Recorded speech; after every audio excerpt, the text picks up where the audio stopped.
this hearing will come to order. As this hearing is fully virtual, we must address a few housekeeping matters. For today's meeting, the chair or staff designated by the chair may mute participants' microphones when they are not under recognition for the purposes of eliminating inadvertent background noise.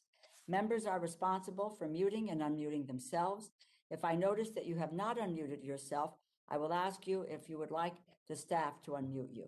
If you indicate approval by nodding, staff will unmute your microphone. I remind all members and witnesses that the 5-minute clock still applies. If there is a technology issue, we will move to the next member until the issue is resolved, and you will retain the balance of your time. You will notice a clock on your screen that will show how much time is remaining. At 1 minute remaining, the clock will turn yellow. At 30 seconds remaining, I will gently tap the gavel to remind members that their time is almost expired. When your time has expired, the clock will turn red, and I will begin to recognize the next member. In terms of the speaking order, we will begin with the chair and ranking member. Then members present at a time the hearing is called to order will be recognized, in order of their seniority. And finally, members not present at the time the hearing is called to order. Finally, House rules require me to remind you that we have set up an email address to which members can send anything they wish to submit in writing at any of our hearings or markups. That email address has been provided in advance to your staff. And with that, I want to acknowledge Ranking Member Cole and all of our colleagues for joining this morning, and I want to thank our witnesses for testifying. Good morning to Dr. Collins. Welcome back to the Labor HHS Education Appropriations Subcommittee. I would also like to welcome the 5 Institute directors joining Dr. Collins today. Dr. Diana Bianchi, Director of the Eunice Kennedy Shriver National Institute of Child Health and Human Development. Dr. Anthony Fauci, Director of the National Institute of Allergy and Infectious Diseases. Dr. Gary Gibbons, Director of the National Heart, Lung, and Blood Institute. Dr. Ned Sharpless, Director of the National Cancer Institute.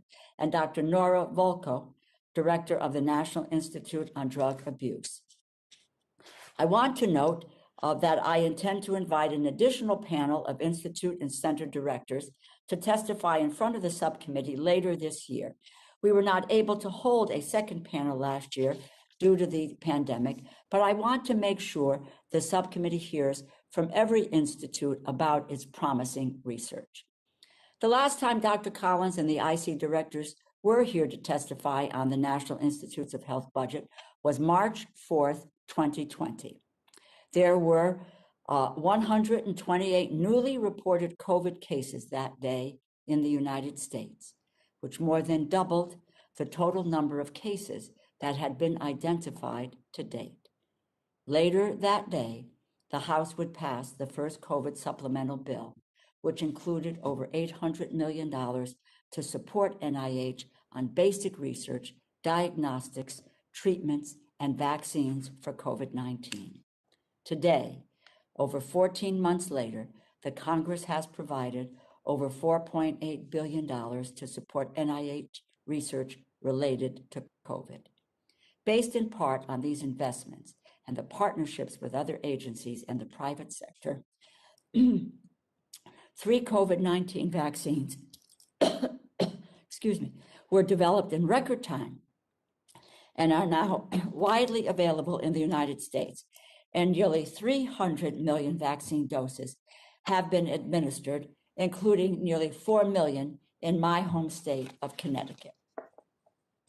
In my view, this is a remarkable achievement, made possible not only by targeted investments in COVID research, but also by the annual sustained investments in biomedical research made by this committee in recent years. In the 20 years before the COVID-19 pandemic, the National Institute of Allergy and Infectious Diseases, NIAID, invested over $650 million in basic research on coronavirus, and in particular on the spike protein that is the target of coronavirus vaccines. This crucial breakthrough allowed researchers at the NIAID Vaccine Research Center to rapidly generate a stabilized spike protein for use in the developing the COVID-19 vaccines in use today. In addition, NIH has also made substantial investments into mRNA technology and its potential use in vaccines and therapeutics, which was essential to the rapid development of COVID vaccines. I call your attention to an article that was November of 2020, and I'll just give you the title. Government-funded scientists laid the groundwork for billion-dollar vaccines. And I mentioned this because I think it's critical in what this committee is able to accomplish, and also what our scientists at the NIH, with the funds, federal funds, are able to accomplish. Quite frankly, it is such a relief to millions of Americans to finally have access to the COVID vaccine. In Connecticut, a couple of weeks ago, we had a FEMA mobile vaccination clinic open on the New Haven Green. A family with 2 teenagers was there to get their vaccines. Their father, Roberto, said that he wanted his daughter, Sophia, and his son, Diego, to get vaccinated as soon as possible to avoid the risk of their contracting COVID and spreading it to the youngest of their younger sisters, who was only 4 years old.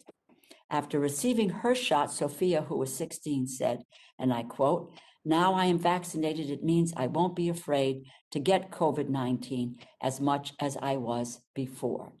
End quote. Can you imagine being a 16-year-old and fearing for your life and the health of your family? Thanks to the vaccine, Sophia and her brother can finally stop living in fear and get back to being normal teenagers. This is just one of the many stories of how the COVID vaccine has made such an immeasurable difference in our lives.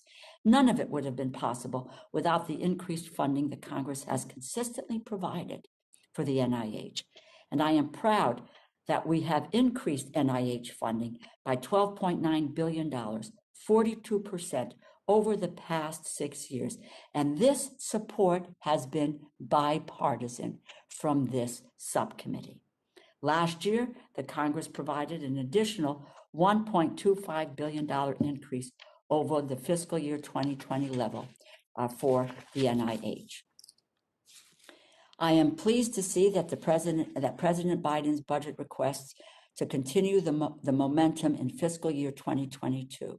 The request proposes an increase of about $2.5 billion to expand funding for NIH's core activities, such as research grants, clinical trials, and infrastructure support. The request also proposes to establish a new Advanced Projects Research Agency for Health, or ARPA-H, to accelerate the development of treatments and cures. I'm especially glad to see that the budget proposes increased investments in research on maternal health to address the crisis of maternal mortality in the U.S. Maternal mortality is such a major problem and an issue that I've been working on for quite some time, as have so many of my colleagues. I also look forward to further details about how the budget proposal will support research on how to reduce racial and ethnic disparities in maternal health outcomes and improve maternal mental health. In that vein, I am grateful that this budget proposes increased funding for research into other health and mental health disparities that are disproportionately affecting underrepresented communities. As I have often said, these issues have been further exposed and exacerbated by the COVID-19 pandemic. And as Dr. Collins says so eloquently in his written testimony is, and I quote, forcing a recognition that our country is still suffering the consequences of centuries of racism. I was also glad to see that the budget doubles funding for research on gun violence prevention at the NIH, building off the investments this subcommittee has made over the past 2 years. I am interested in getting a progress report on the funded projects and any potential evaluation that you may have. I know it may be too early, but I hope you can let us know a little more about the status of this program. I might add that I am intrigued by the proposal to establish ARPA-H as it appears to be a novel approach to supporting innovation to address problems in health and medical research. I look forward to learning more about this proposal, and I want to emphasize that it is critical that we strike a balance between this new approach and investments in basic research and fundamental discovery at NIH. As I noted earlier, the Congress and this subcommittee has consistently provided funding for basic research at NIH that was integral in setting the stage for the rapid development of COVID-19 vaccines. As we move forward, I think it will be important to balance the promise of this new approach with a continued commitment to basic research. One of my priorities on the labor HHS bill has been to ensure a strong across-the-board increase for NIH research so that we continue to invest in all areas of research instead of limiting new investments to a few of the most high-profile diseases. I am disappointed that research on amyotrophic lateral sclerosis, ALS, has not been mentioned as a potential area of focus for ARPA-H, and hope to learn more about how NIH proposes to make decisions about how best to target ARPA-H funding. I'm also curious to hear more about how ARPA-H would differ from existing NIH centers and programs that support high-risk, high-reward research, such as the National Center for Advancing Translational Sciences, NCATS. I realize that because the administration's full budget has not yet been released, Dr. Collins, you cannot provide all of the details on the NIH request today. But I believe we can have a good discussion on the priorities that have been announced, and we look forward to receiving the full NIH request in a few days. Now let me turn to my friend from Oklahoma, the ranking member, Congressman Cole, for any opening remarks that he may have. Well, thank you very much, Madam Chair. And I could probably just say amen and dispense with my remarks because there's essentially nothing in your opening statement that I don't agree with wholeheartedly. I've enjoyed all the hearings held by the subcommittee this year, and that's a compliment to you, Madam Chair. I think we've had a succession of really terrific hearings on a variety of topics. But I must admit, welcoming the scientific leaders from the National Institute of Health is the hearing I most look forward to every year. I'm pleased to once again welcome Director Francis Collins, as I often say, clearly the best politician in Washington, D.C., having been appointed by Presidents Obama, President Trump, and now President Biden. I'd challenge anybody to match that record, but I think it is a clear indication of how much regard the director is held in, and frankly, the NIH itself. Each year brings new and exciting innovations in medicine and treatment and a glimpse into the world and the possibilities of our future. I'm always encouraged when we learn about these scientific advancements. And I know I've said this numerous times, but it bears repeating. Increasing funding for the NIH is one of the best bipartisan accomplishments of this subcommittee, Madam Chair, as you noted in your opening statement. Let me break from my prepared statement to make a point that I think is important to make here. I've made the point repeatedly in previous hearings that I think the administration's budget is pretty heavy on domestic spending. It goes up 18%, pretty light on defense spending, which is flat and actually has an inflation-adjusted cut. And I've said that that needs to change, that the defense number needs to come up and the domestic number, in my opinion, needs to come down, and we run the risk of a CR. Having said that, I want to make it crystal clear. I support the president's top line budget number for the NIH. And I'd throw in the CDC and the strategic stockpile as well. I think those are areas of critical national investment that we can all work together on and see the benefit of. And I say that just to make it clear to my friends, while I haven't changed my view on the overall budget in this area, I doubt there's much daylight between the chairman and me as to the importance of this investment for our future. I think we've demonstrated that together over the last 6 years. I'm comfortable and confident we'll demonstrate that again going forward. A sustained commitment to increasing funding for the NIH is a vital step in preserving our status as the world's leader in biomedical research and to finding novel treatments and cures for the many diseases burdening our strained healthcare system. The funding also does far more. Several studies have shown funding for the NIH has a multiplier effect, contributing to overall U.S. economic growth. The investments made at NIH over the past few years and even further back over the past decades, as our chair pointed out, laid a groundwork for our response to the COVID pandemic. The National Cancer Institute stepped in with advanced lab capacity. The National Institute of Allergy and Infectious Diseases led the way with expertise related to infectious disease. The Office of the Director supported efforts to make rapid advancements in therapeutics and diagnostics. And of course, last but certainly not least, with NIH support, Operation Warp Speed provided enough doses of vaccine for every adult in America. The NIH is a shining example of what can be achieved when we put our best minds together and work to accomplish bold and challenging goals. Much attention in the past year has gone to COVID and the associated scientific discoveries, and rightly so. But I hope in the coming years we can also continue our conversations and scientific advancements in Alzheimer's disease and cancer treatment. These two areas have seen strong congressional interest and represent a foundational shift in how we treat diseases responsible for the loss of most Americans each year. I also hope that the promises of precision medicine can be experienced by more patients, and believe that All of Us program can improve how we use genetic information in routine medical care. Dr. Collins, you've once again brought an excellent team representing some of the largest institutes and most promising frontiers of new discoveries. I look forward to hearing from all of you. I also want to recognize that the NIH is composed of 27 institutes and centers, most of whom are not able to be with us today.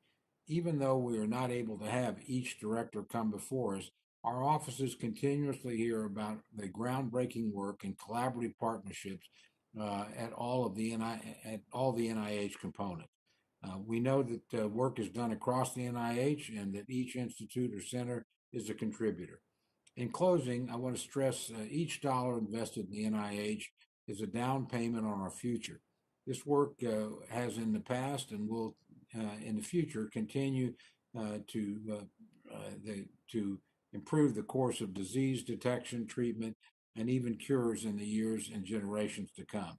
I know the congressional commitment to advancing these shared objectives has been unwavering. And I want to thank you, Madam Chair, for holding the hearing, and frankly, more importantly, thank you for your long record of support for the NIH and dealing with the issues of disease. It's been an area where you've led throughout your career, and you continue to lead today, and you certainly have all of our support on this committee in that effort. With that, Madam Chair, I yield back. Thank you for that, your comments, but again, most importantly, the friendship, but working together on this issue, which is so critically important. And it's been a really a team effort, and I'm most appreciative of that. Before I turn to Dr. Collins, I want to ask unanimous consent to put into the record the article I referenced. Government-funded scientists laid the groundwork for billion-dollar vaccines. Dr. Collins, your full testimony will be included in the record. You are now recognized for 5 minutes for your opening statement. Well, thank you, Chair DeLauro, Ranking Member Cole, and distinguished members of this subcommittee. I'm honored to be here today with my colleagues representing the National Institutes of Health, the NIH. I could spend hours describing the exciting work that the President's budget is proposing for NIH, including major investments to address impacts of the COVID-19 pandemic, reduce health disparities and maternal mortality and morbidity, improve mental health, broaden approaches to pain and opioid addiction, and establish a bold new agency within NIH called ARPA-H. But in our brief time together, it's also important to emphasize how the steady funding increases that you have provided to NIH, starting well before the pandemic, made it possible for NIH to meet the challenges of the pandemic and to prepare for what comes next. You know, often at these hearings, I share the story of a patient whose life has been saved by NIH research. But in this uniquely challenging year, it's hard to single out any one person. In fact, all of the more than 160 million Americans who have received COVID-19 vaccines are success stories made possible by the sustained investment that this committee made years ago to basic biomedical research. The road to these mRNA vaccines that Pfizer and Moderna now are distributing around this country and around the world actually started in the 1960s, when the function of messenger RNA was first understood. These messengers carry instructions from the cell's DNA manual to produce the proteins that do the work. For vaccines, we knew that certain proteins, like the spike proteins on this coronavirus, could spur an immune response. But might it be safer and just as effective to use RNA to instruct the patient's own body to produce these proteins? Though it took surmounting numerous obstacles to get there, we are blown away by how well it works. In parallel, other scientists, including some at our Vaccine Research Center, learned that locking that spike protein into the right configuration could make an even better vaccine. So when COVID hit, we knew exactly what to do. As the seriousness of the pandemic became clear, research institutions and drug companies started off in multiple directions, competing over trial capacity, duplicating efforts, and flooding the FDA with disparate data. NIH was prepared to step in with a coordinated playbook. Working with other agencies and industry partners, we stood up something called ACTIV, A-C-T-I-V, the Accelerating COVID-19 Therapeutic Interventions and Vaccines Partnership. And we stood it up in just 2 weeks. ACTIV's teams of public and private sector visionaries implemented objective prioritization of therapeutic candidates, knitted together clinical trial networks, and wrote master protocols to streamline approvals. Another vital partnership NIH was able to build on was one we have with underserved communities. As we pushed to enroll patients in phase 3 vaccine trials, NIH opened a dialogue with communities disproportionately affected by COVID. The Community Engagement Alliance, or SEAL initiative, built on existing long-term partnerships with trusted leaders in underserved communities to encourage trial participation. We were able to use the enrollment techniques we learned in large longitudinal studies such as All of Us that you have championed. The result is that all Americans can look at the major vaccine trials and see that people like them were included. And SEAL has now moved on to help with vaccine hesitancy in these same communities. Now the president's budget proposes a major investment to build on this momentum, the Advanced Research Project Agency for Health, or ARPA-H.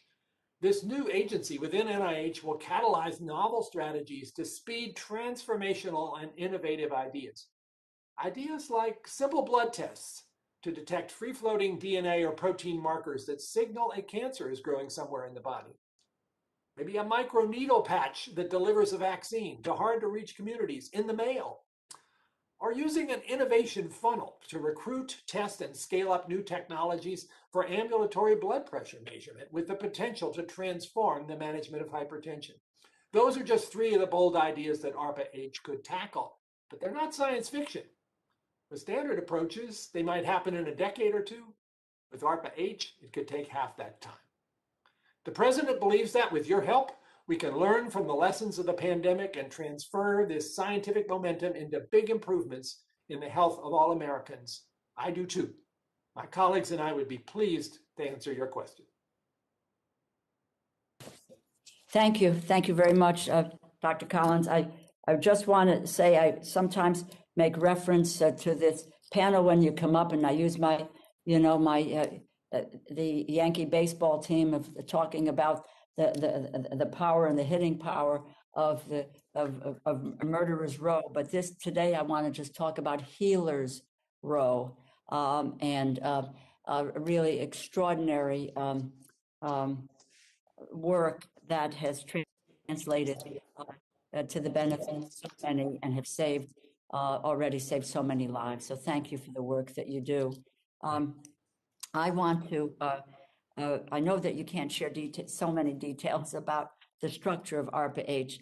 That will be, I understand, in the president's budget. You just started to talk about some of the things. I have kind of three questions in this area. Again, share some examples, the kinds of research that this might support, and how it differs from the types of research typically supported by the NIH. How is ARPA-H different than NCATS, which was established a decade ago, and that was about promising medical research into treatments and cures that are available, and how is this approach different? And then I just wanted to ask about how ALS research could benefit from the high risk, high reward accelerated approach proposed by ARPA-H. Well, thank you. That's a wonderful set of questions. And I want to tell you that my colleagues and I are really excited about the potential that ARPA-H offers for us to move biomedical research even more nimbly and aggressively forward to make the kinds of discoveries that the public is waiting for. We learned a lot in the space of our experience with COVID-19 about how it is possible when there is an urgent sense of the need for clinical advances to happen at unprecedented speed. And that happened with vaccines, that happened with diagnostics, that happened with setting up therapeutic trials.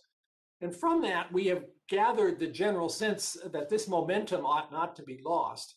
And talking with all of the 27 institutes and centers, the notion of taking the DARPA approach to biomedical research has gathered a lot of enthusiasm. DARPA, as you know, as part of DoD, has had that experience of moving things in a very bold and risk-taking way, and that's why we ended up with the internet and with GPS and with self-driving cars and a long list of other things. And we think there is a subset of biomedical research that would also be amenable to this kind of approach. This would involve program managers who are given the flexibility to identify in an area of opportunity ways that you could bring together partners who might not normally write an NIH grant. Those might be academics, they might be small businesses, and figure out how to create the kind of momentum with appropriate financial support to move things forward at unprecedented speed. You could think, for instance, taking what we've learned about messenger RNA for COVID-19 and speeding up the process of cancer vaccines, which are showing a lot of promise but could go faster. What about something such as a new approach to hearing aid development, which has been a little stuck in one place and might greatly be advanced by this kind of innovation funnel or Shark Tank? Such things as using the technologies we now have to learn zip codes of all of the human cell types so that you could deliver drugs or gene therapies in an appropriate and rapid fashion. Those are all ideas that are coming out. Every one of the 27 institutes and centers is hitting me with lots of great ideas. So tell me how this differs from NCATS. So I'm very much proud of NCATS, having had a lot to do with nurturing that idea of coming up with something that would provide translational efforts. And they have in things like tissue chips, in terms of making high throughput screening available, but it's on a modest scale. Most of NCATS is supporting the CTSAs, a very important part of our clinical research effort. This basically takes the NCATS model and puts it on steroids, takes the kinds of things that have been in the Cure Acceleration Network and makes it possible to do so at a much more rapid pace and across all diseases in a way that all the institutes at NIH can join in on and very much want to. So yeah, I think it is building on that experience, but taking it to the next level. I understand that, but just let me ask you this, then what happens with NCATS? If we're going to build on that, do we then fold in this? Do we then have one area that we're looking at here rather than two at ARPA-H and NCATS, and then we just create one effort? It's a very good question, Madam Chair, and I don't think we have a completely clear best option at the present time. It might be possible, for instance, for the CTSAs to move into ARPA-H or potentially to stay where they are with NCATS. We might take the Cures Acceleration Network model and move that into ARPA-H. Those all are issues that need to be worked out. We need a lot more input now that we can talk more publicly about this, or we can in a couple of days, to get input from stakeholders. It would appear to me that when you talked about Alzheimer's, diabetes, and cancer with regard to ARPA-H, I don't know where ALS fits in that, and was that left out for some reason? And it's a devastating neurological disease, as you know. Yes. And there are no current effective treatments to stop or even slow the progression, as I understand it. And you know, I'm not a scientist, so.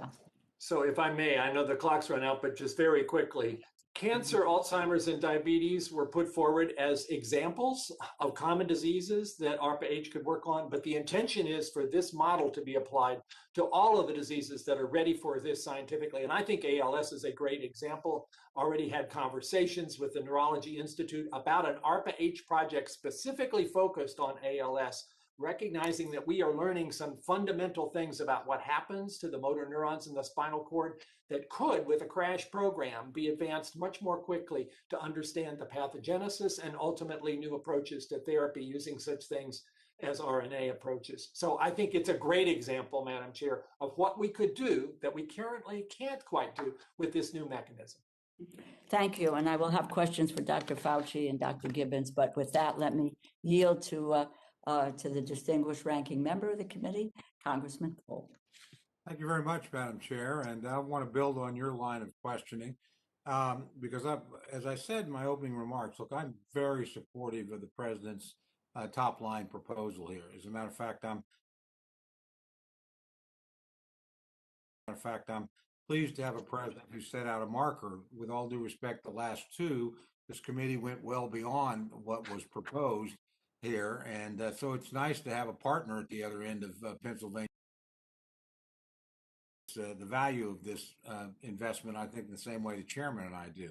Having said that, I'm wondering, I look at a $6 billion plus investment in ARPA-H and still have unresolved questions and procedures.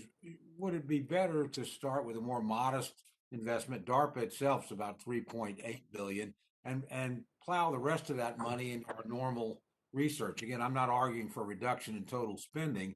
I'm just arguing for, we're going a little fast here before we actually have this thing worked through. So I'd love your thoughts on that with the recognition that you work for the President of the United States, so your job is to defend his proposal. But thank you for pointing that out. Maybe a little bit more aggressive here, although I like the instinct that he's showing. Well, thank you, Congressman Cole, and I appreciate your thoughtfulness in this regard in terms of what's the right balance here. Let me point out, though, that ARPA-H is not intended to be a freestanding entity that's sort of over here somewhere, and then you have the 27 institutes and centers over there doing something different. This is an engine for discovery that is going to be tapped into by every one of those 27 institutes and centers, extending their reach beyond what they could do with their current budget line. So we shouldn't think of these as competitive, but rather as synergistic. Yeah, it is a big deal to start something up with a $6.5 billion budget. Fortunately, this has been put forward by the president as 3-year money, which would help a lot as we're sort of ramping this up. But I believe, based upon the experience we've had with COVID-19, and again, thank you, Congress, for providing us during this crisis with, as the Chairman DeLauro said a little bit ago, over $4 billion of additional funds to help. We had no difficulty figuring out how to invest those in vaccines, in therapeutics, and in diagnostics. And I believe if funds are available, there are enough ideas and enough science and enough scientists out there to do the work that we could very well utilize what's been proposed by the president. Well, good. Well, I look forward to working with you on that. I still have some concerns, but we can resolve those in dialogue because we don't have any differences on the top line here.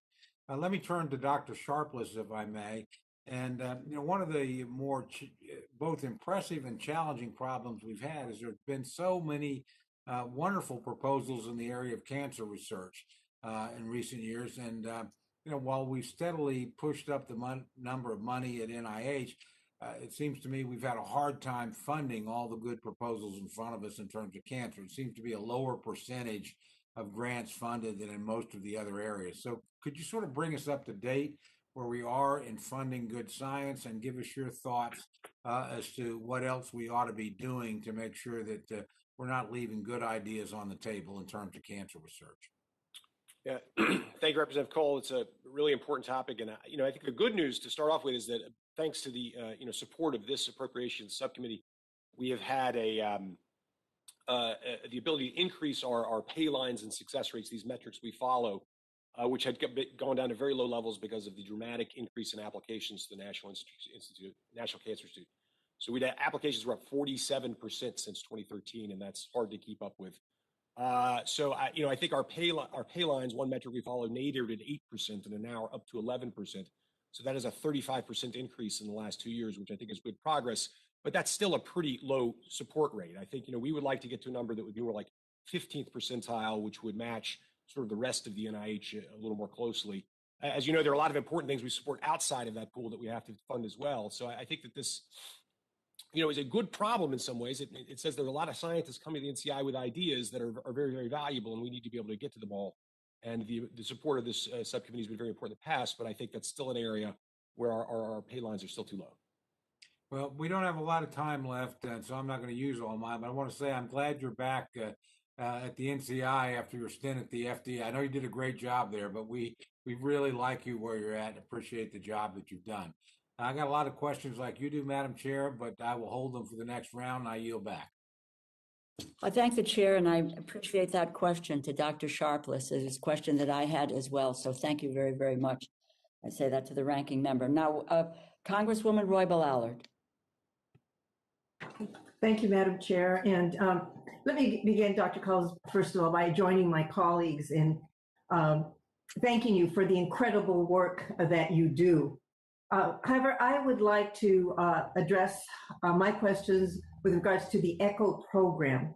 It has been 6 years since the congressionally directed National Children's Study was prematurely canceled despite an investment of approximately $1.5 billion over its 14 years of planning and implementation.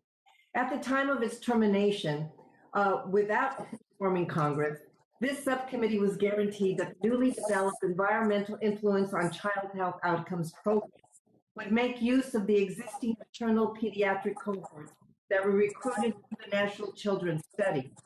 We were further reassured that the ECHO program would attempt to answer many of the original study's critical research about the environmental influence of a child's development and health.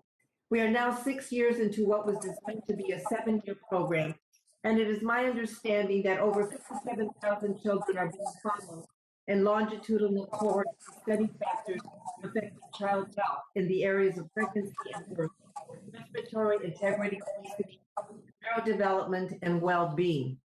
Which of the original NCS study questions are being addressed through the ECHO program? And can you give us some examples of the research that is being done utilizing these cohorts? Thank you very much, Congresswoman, for the question. I'm going to turn to Dr. Diana Bianchi, Director of the National Institute of Child Health and Human Development, who's been quite engaged as one of the advisors for the ECHO program, which is managed by Dr. Matthew Gilman. Dr. Bianchi?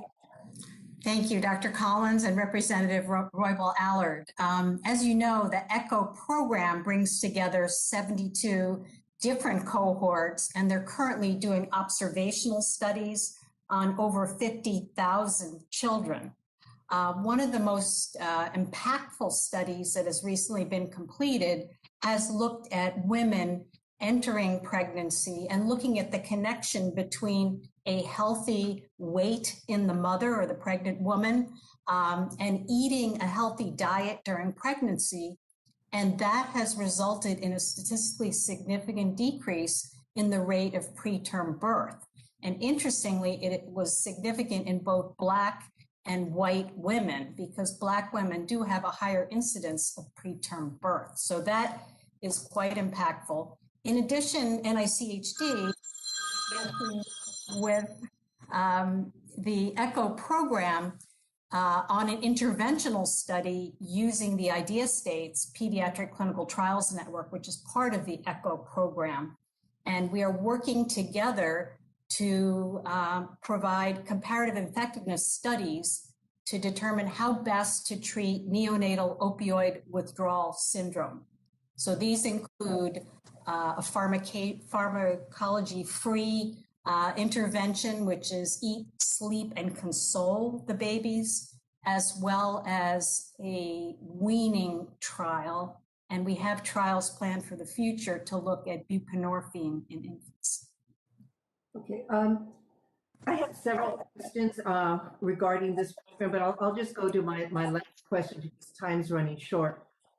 Is the NIH considering extending the ECHO program, given that the original NCS study was designed to follow children from birth through age 21, and the cohorts, as I understand, have not yet reached the age of 21?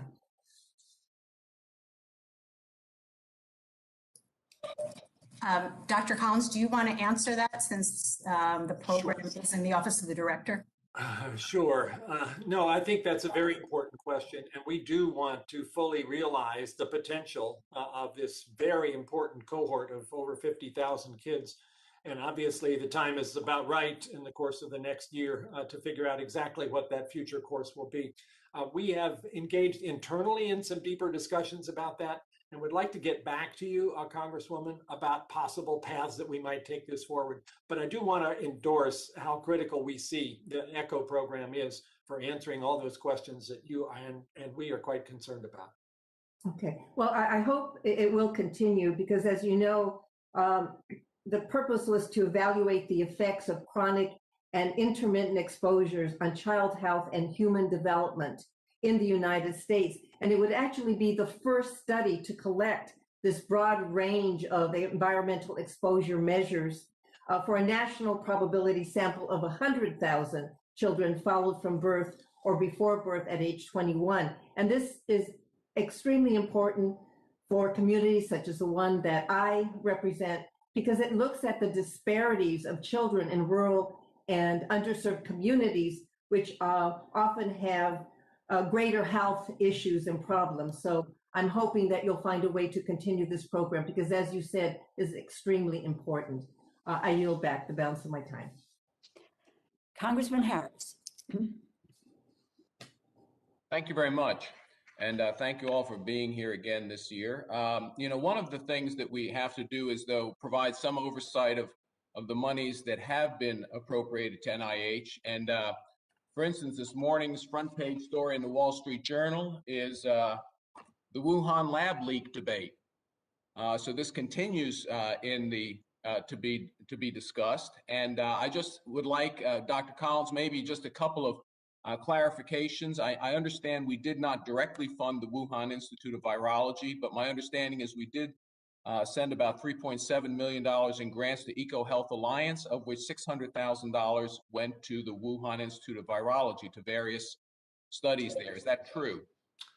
That is correct. I'm going to ask Dr. Fauci also. So, no, I only have 5 minutes. I just need, that's true. Okay, so because I read it, that's true. Do we know whether the Wuhan Institute of Virology does gain of function research? They were not approved by NIH for doing gain of function research. We do not, and that's the official government identification of that term, by the way. We are, of course, not aware of other sources of funds or other activities they might have undertaken outside of what our approved grant allowed. Okay, so we could have sent money through EcoHealth Alliance. Money could have ended up in the Wuhan Institute of Virology, which might be doing gain of function research. And in fact, since they sent a general of the Communist Party army to take over the lab in February 2020, it's not out of the realm of possibility they're doing that. So because I do know that money is somewhat fungible once you send money to institutes, that it bothers me a little bit that we would send money to an institute that might be doing gain of function research, especially China.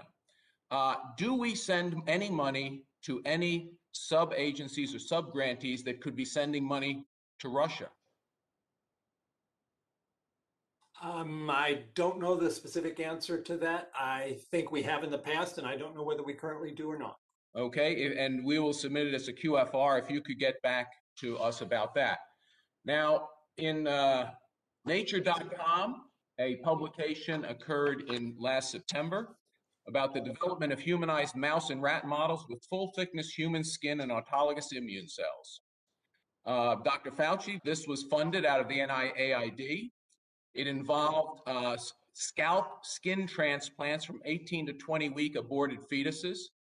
And what I want to know is, does the NIH ever follow up on how these specimens are obtained on mid-second trimester aborted fetuses for studies like this? Well, Dr. Harris, that grant and that study you're referring to was gone through all the appropriate guidelines and oversight. So I'm not sure exactly what you're asking, but all of the research that comes out of that was done with the appropriate oversight and guidelines that have to do with fetal tissue research. Okay, so I'll submit a QFR. Perhaps if you could send me, what the NIH knows about how these tissues were obtained. I don't know, the idea of taking 18 to 20-week humans fetus scalps. Obviously, this would have to result from decapitation because you have to harvest the scalp. Implanting it on the backs of rats, I'm just not sure that's something we should be involved with to any significant level. Now, one issue that has come up is the question of research on the immunology of COVID and the immune response. T cells, I think, are going to be found to be fairly important, and I think most people recognize are pretty important in determining immune response.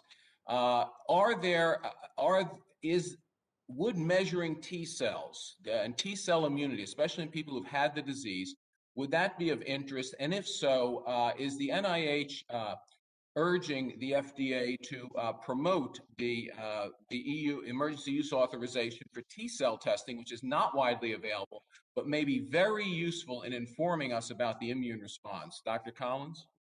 I think, yes, FDA is intensely interested in this. I don't know that we have to particularly urge them. They have approved one T-cell test from Adaptive Technologies, and I know they're interested in looking at others, and I agree with you. This is a very important part of understanding the immune response to COVID. Dr. Collins, I'll have to inform you that they are not, and they have in fact informed other companies that this is not a priority for FDA, and they are not actively looking at further EUAs. But my time is up. I yield back. Congresswoman Lee. Thank you very much. Thank you, Madam Chair and Ranking Member. Thank you to Dr. Collins and all of our directors for your tremendous leadership. And thank you, Dr. Collins, and all of you for really fighting so hard to crush this virus and all of the work that you have done. You said for the last 30 years in just getting us prepared to save lives and to address the coronavirus. So thank you so much.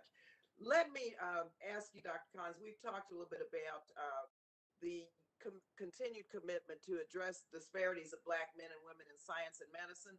And I'd like for you to share how NIH has incorporated the findings of the recommendations of the National Academies of Sciences Roundtable on Black men and women in science, engineering, and medicine to address really and it's a major alarming underrepresentation of Black men in the medical schools and in the medical profession. That's the first question. I'm gonna do a couple of questions at one time. Also, just in terms of health disparities, Dr. Collins, let me ask you what specifically, and I know NIH is committed to this, but specifically to address the health disparities stemming from structural racism and more research and resources into behavioral health, trauma-related, informed mental health care, diversity in clinical trials, diversified workforce, all of the major issues that address African Americans, people of color, within within the health space, the National Institute of Health, as it relates to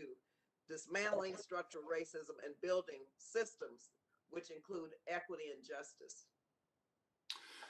Well, thank you, Congresswoman Lee. I think those questions, actually, I can fold into a synthesized response because we at NIH are deeply invested in taking a very fresh and aggressive look at what we can do about the problem of structural racism in the United States, which we have come to recognize is something that affects all institutions, and that includes the biomedical research institutions that we support.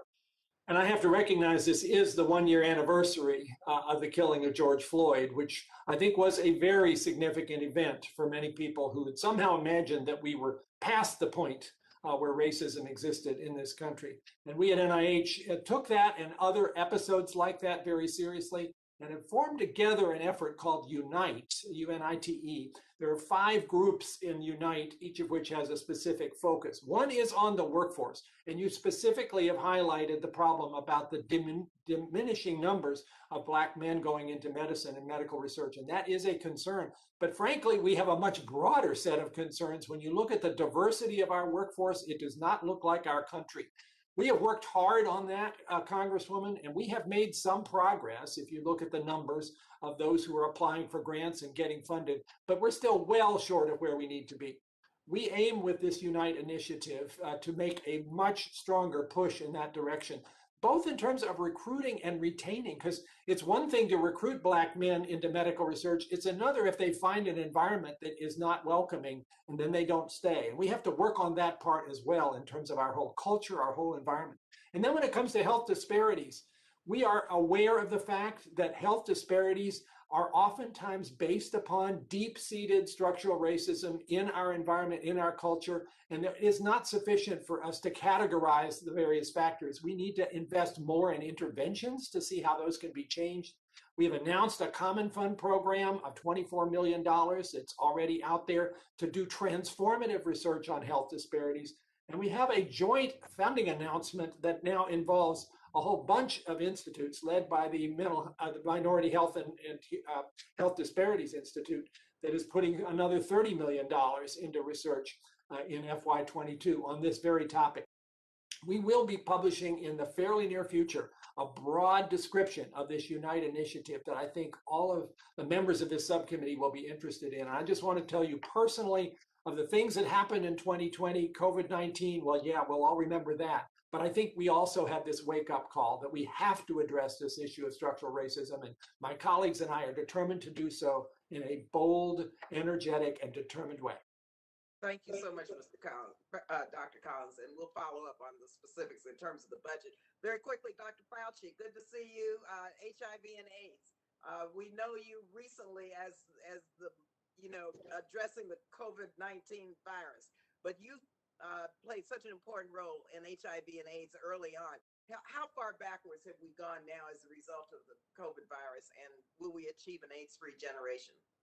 I don't think we've gone, thank you for that question, Congresswoman Lee. I don't think that we've gone backwards. Obviously, when you shut down a society, the accessibility for testing and for the chain of drug availability can be disrupted the way everything is disrupted in this very terrible time, including vaccinations for children and things like that.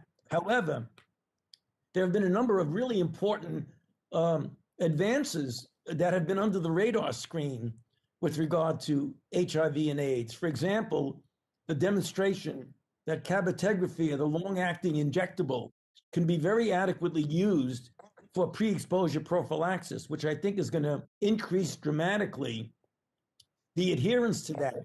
And as I've discussed with you in the past, the PrEP, pre-exposure prophylaxis, is an important ingredient in our attempt over the 10 years from 2020 to 2030 to end the epidemic in the United States. And I believe, notwithstanding COVID-19, that we will achieve that goal as trying to implement many of the things that we're doing. So although it appears that things have been under the radar screen, they have in fact been going on, I believe, at a good pace. But thank you for that question. Thank you, Dr. Fauci. Thank you, Madam Chair. Thank you.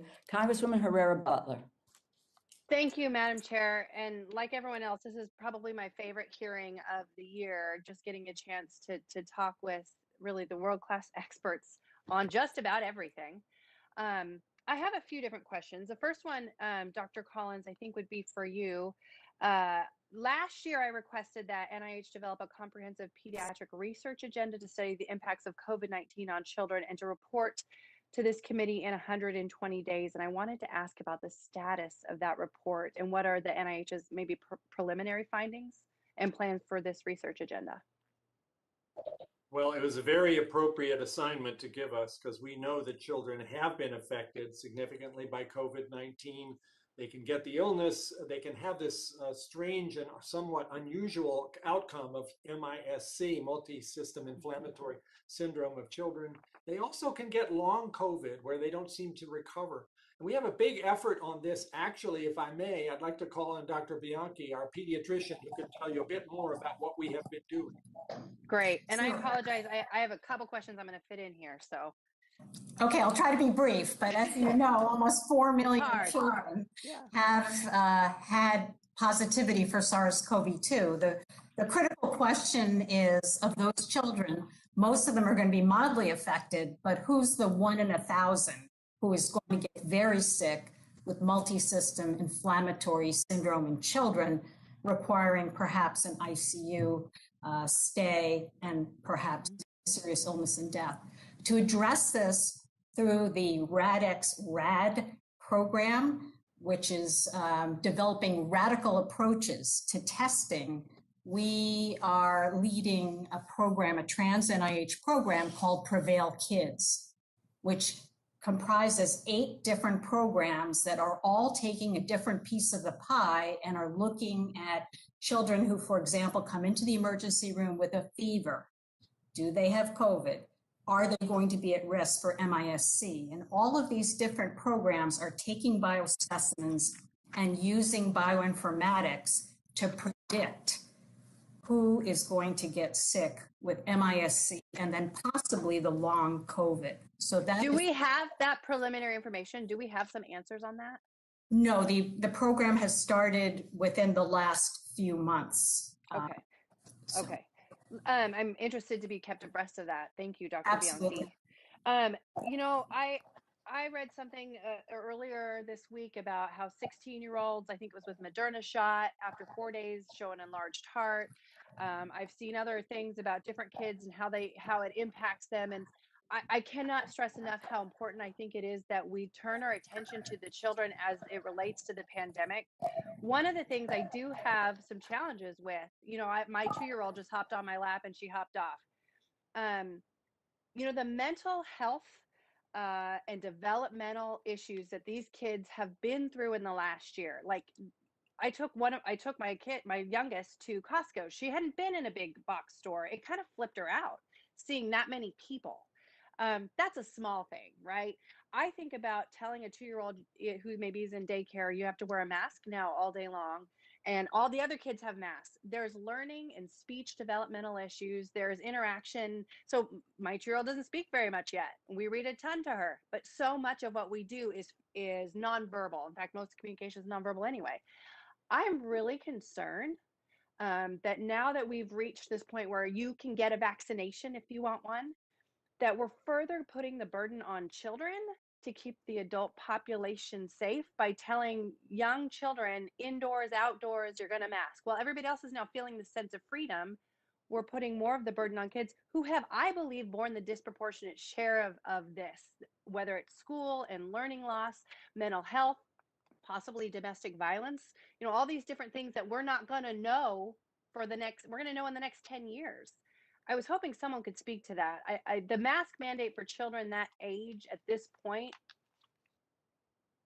I need to be convinced that that's appropriate.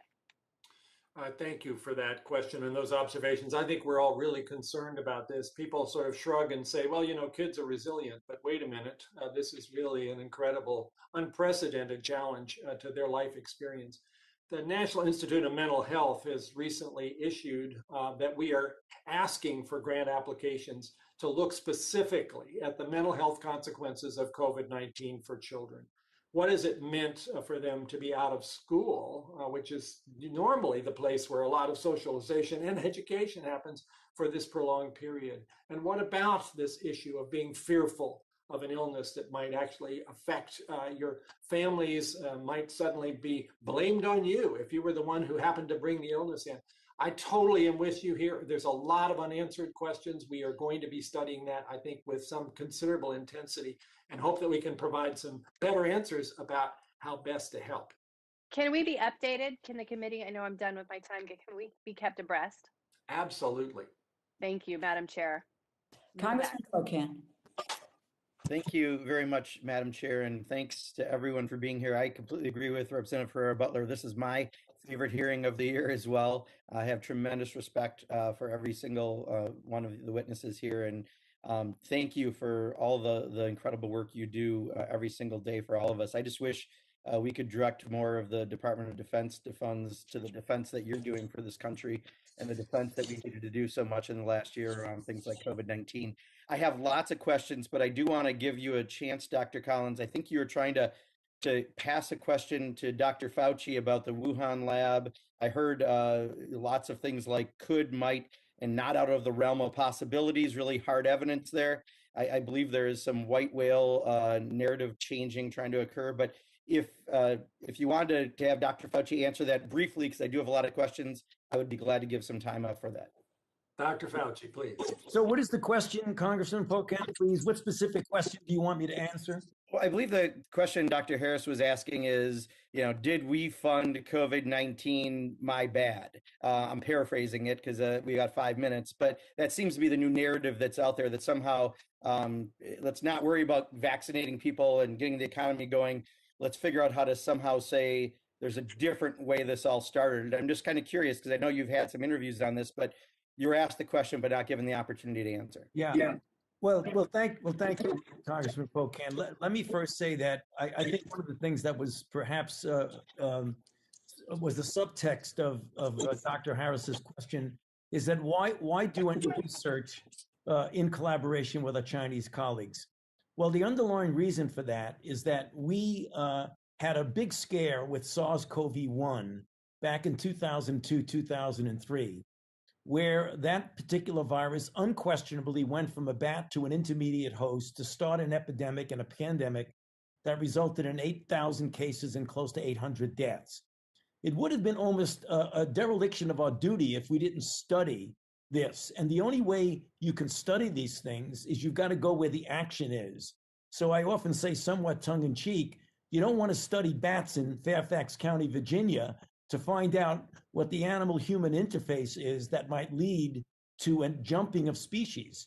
So we had a modest collaboration with very respectable Chinese scientists who are world experts on coronavirus. And we did that through a sub-grant from a larger grant to EcoHealth. The sub-grant was about $600,000 over a period of 5 years. So it was a modest amount. And the purpose of it was to study the animal-human interface, to do surveillance, and to determine if these bat viruses were even capable of transmitting infection to humans. And the question arrived, did you do gain-of-function research? And as Dr. Collins clearly articulated, there was nothing in the grant application and or granting of the purpose of the grant and the description of the grant that would call for what is referred to as gain-of-function. Gain-of-function meaning taking a virus that could infect humans and making it either more transmissible and or pathogenic to humans. That categorically was not done. So that's the answer to that question. Thank you. So I've got a minute and a half left, and I know there's going to be a second round, but in a minute and a half, I am very concerned about, I think, the more important issues of making sure we get more people vaccinated. Is there anything, initiatives or funding that you might need from this committee to enhance vaccinations? Are you concerned about where we're at? And then a very specific question that I've had, if someone can ask, someone was concerned about spike proteins and the long-term consequences and their potential health effects on cold and flu season. So if you could answer all of those, I'll keep the rest of my subjects for the next round. I think those are Dr. Fauci again. I'm sorry, Congressman Pocan, specifically your question? Specifically, is there, how are we doing on vaccinations? Is there anything else we need to give funding or initiatives to do that? And then very specifically, a question about spike proteins, long-term consequences. I think there was a concern about potential health effects during cold and flu season. It's some of the people who are reluctant right now that I'm talking to. That was an issue on vaccinations. Yeah, sure. Well, we're doing extremely well with vaccinations, as you well know. We have more than 60% of the adult population has been vaccinated. The toxicities, adverse events are remarkably low in this. When you look at the denominator of the literally tens, if not hundreds of millions of vaccine doses that have been given. However, Whenever you get adverse events, even though they're very, very rare, we obviously are interested in whether or not there is anything about the spike protein that would trigger something such as an autoimmune reaction that might give you a deleterious effect. Again, these things are extremely rare. We don't see anything that we can directly relate to the spike protein, but we are certainly looking for that. And there are immunologists who are right now looking to see if there's any connection there. But again, to underscore, Congressman, these are really extraordinarily rare events. Gotcha. Thank you very much, Madam Chair. I'll get ready for the second round. Thank you. Congressman Molinar. Thank you, Madam Chair, and I want to thank everybody for their participation today. Dr. Collins, Dr. Fauci, I first of all want to congratulate you on Operation Warp Speed and the record timing to get this out, to get this working in America. I think it's been a tremendous success. Because of the nature of how quickly the vaccines were developed, I know there is some percentage of the population that has hesitancy, kind of viewing it as somewhat experimental, kind of seeing how it all works out. And especially women of childbearing age who would like to have children in the future. I know there have been some concerns about whether or not the vaccine would in any way affect them in a negative way. I wonder if you could talk to that and just mention if there's any evidence of any risk or concern to women who might be considering that in the future. I think the evidence is actually quite reassuring, but let me ask Dr. Fauci to give a specific answer to your question. Yes, thank you very much, Congressman, for that very important question. So if you look at the vaccine trials did not include pregnant women in the trials. There are now trials that are looking at vaccines specifically for effects in pregnant women and in lactating women. Those are ongoing right now. However, if one looks at post-EUA, the number of pregnant women who elected to get vaccinated because of the clear indication that the effect of COVID-19 disease on the pregnant woman and the fetus is really something to be concerned about. So many, many women elected after the EUA to get vaccinated. There have been about 115 to 120,000 of these pregnancies, and there have been about 5,000 to 6,000 of the births that have now been followed by the CDC and by the FDA. And as alluded to by Dr. Collins, there is no red flag signal at all that there's any concern about deleterious effects of the vaccine on pregnant women. This is really important because the one thing we do know for sure is that when pregnant women get infected with COVID-19, they can have a serious deleterious outcome. Thank you for that. And I think that message is really important to get that out there. And I appreciate hearing that directly from you. I want to talk a little bit about the patent protection. Dr. Collins, maybe you could answer this question. There's been some discussion, and I believe the Biden administration recently announced it will support waiving intellectual property protections for COVID-19 vaccines. I think everyone wants to see these vaccines readily available and the supply, but I'm concerned about waiving the patent rights for these biopharmaceutical companies and how that might impact their willingness and their ability to partner with the federal government in the future when addressing pandemics, because we're taking away significant protections for their investment in research. So it's a very important question, and it is a complicated issue that no one should just assume can be superficially understood. I think all of us, companies, government, academics, just citizens of the world, believe we need to do everything we can to get vaccinations made available to all the people who need them, and especially so in low and middle income countries where the need is great and the availability in terms of the supply is low. But it should not be assumed that it would be possible just by a quick effort over the course of a couple of months to establish vaccine manufacturing capacity in lots of other parts of the world that don't have it. These are very complicated biochemical processes, biotechnology processes that require, if you're going to start from basically no previous experience, more than just a few months, more like years. And so while this, I think, is in the long term, what we need to see is this expansion of manufacturing capability. In the short term, we're going to depend on the companies that have that capacity to do as much as they can to expand their capabilities. And certainly, I think all of us would agree that's what we need to see happen. So it's going to have to play out over the course of time to see whether this opening up of intellectual property can help with low and middle income countries. But we should not assume that in the short run that this is going to be an immediate solution. Are you concerned about the long-term impact, though, and the message that sends to, private sector investment and research? I don't think industry is terribly concerned about that. Stefan Bancel, the CEO of Moderna, said he didn't lose a minute of sleep the night after this announcement was made by the White House.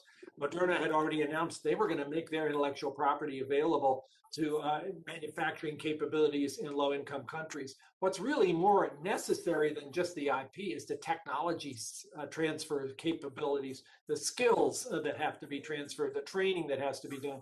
And that's where we're going to need industry to participate, and I think they're ready and willing to do so. Okay, thank you very much, and I yield back, Madam Chair. Thank you. Congresswoman Clark. Thank you so much, Madam Chair, and I share the enthusiasm over having this incredible group of panelists here today, and we have all witnessed the incredible benefits of R&D investments at the NIH, which have produced life-saving vaccines during this pandemic. And I am encouraged by the President's vow to end cancer through proposals like ARPA-H, but I have heard some concerns that a new agency may diminish your base funding. I know that we are eagerly awaiting the President's budget this week, but Dr. Collins, can you do anything to assure us that this new agency can maximize its effectiveness without supplanting any funding from existing budgets at NIH? I would very much like to reassure you about that. And again, there will be more details available in a couple of days. The proposal, though, is for ARPA-H to provide an opportunity for all of the institutes to be able to take on this DARPA-like approach to projects that could move much more swiftly with the kind of flexibility and nimbleness and risk-taking that ARPA-H will provide. So it augments the capabilities of the rest of what NIH is about. It is not detracting from the base, it's adding a layer of translation, of clinical application that can now go faster. I would also say the way the President's budget rolls out, it proposes a $2.5 billion increase for all of the rest of NIH, which is a pretty reasonable number as well. So when you put that together, I think for cancer, diabetes, heart disease, and everything else, including ALS, Chair DeLauro, we're going to have an opportunity through all of these mechanisms to do more. And the proposal of this total of an increment of $9 billion is going to open up all kinds of vistas of opportunity. Thank you. And to Dr. Sharpless, we have also heard reports that grant funding has gone down. Uh-oh. I think I lost Representative Clark.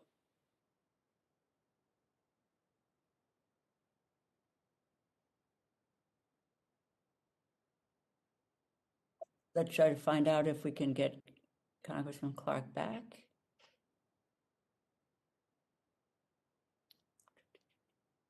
Can they tell me anything? Let me see.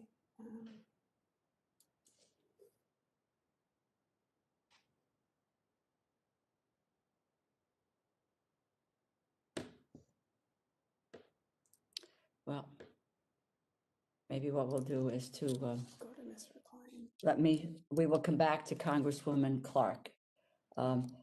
Congressman Klein. Thank you, Madam Chair. I want to thank our witnesses for being here and for their diligent work in developing the vaccine for COVID and for working with its distribution. I want to first start by quoting from a 2011 opinion piece that Dr. Fauci and Dr. Collins wrote for the Washington Post, A Flu Virus Risk Worth Taking, where it includes that you conclude, along with support for this research comes a responsibility to ensure that the information is used for good, safeguarding against the potential accidental release or deliberate misuse of laboratory pathogens is imperative. The engineered virus developed in the ferret experiments in your column are maintained in high security laboratories. The scientists, journal editors, and funding agencies involved are working together to ensure that access to specific information that could be used to create dangerous pathogens is limited to those with an established and legitimate need to know. So when I'm looking at a letter that Congressman Mike Gallagher sent to you back in early May, says that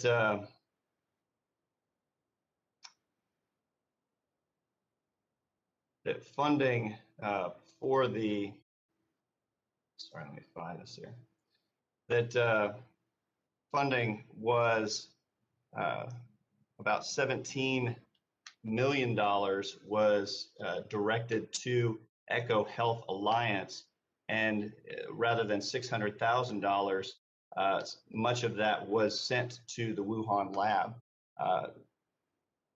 Can you account for the 17 million that was allocated to Echo Lab and speak to the disparity in the amounts that you're discussing, Dr. Fauci?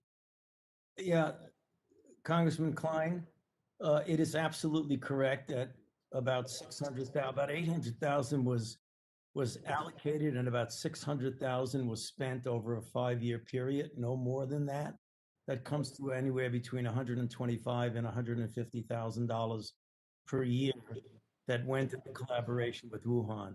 So the number of hundreds of thousands as opposed to millions is correct. The millions number is incorrect. EcoHealth had several millions. I don't know the exact amount that went to EcoHealth, but would be happy to get you that precise number.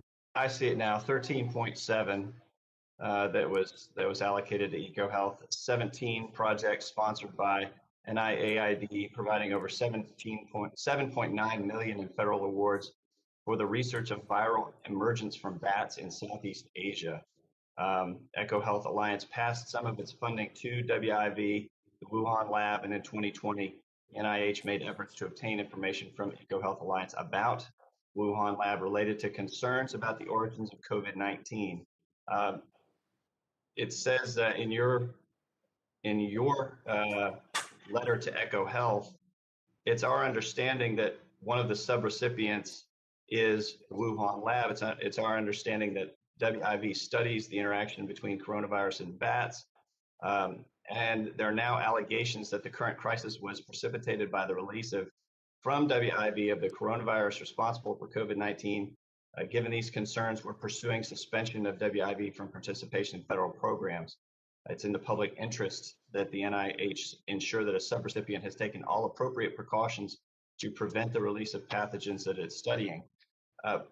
Would you say it's come to your conclusion that the Wuhan lab was not engaged in the safe, in ensuring the safety of its facility as you wrote back in 2011? Is that your conclusion?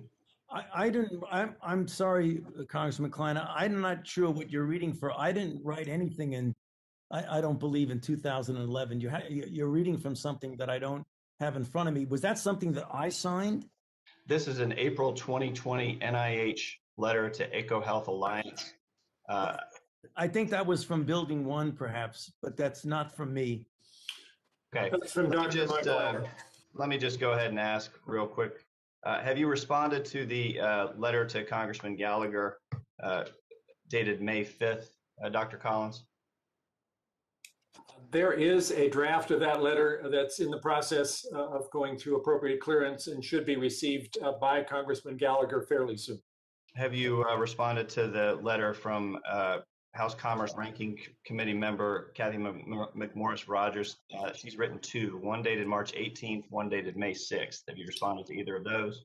Again, those responses are in the works. Those were very detailed with some 29 questions and 11 pages and 40 footnotes. So it's taking us a little while.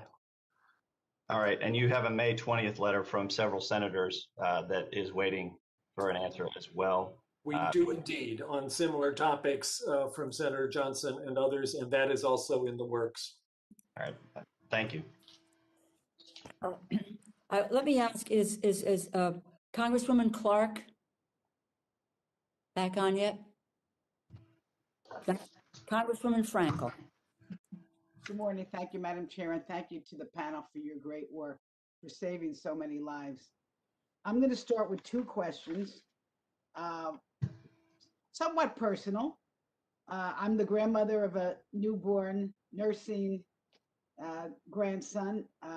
I would like to know where we are in terms of implementing any findings that will include pregnant and lactating women in clinical trials.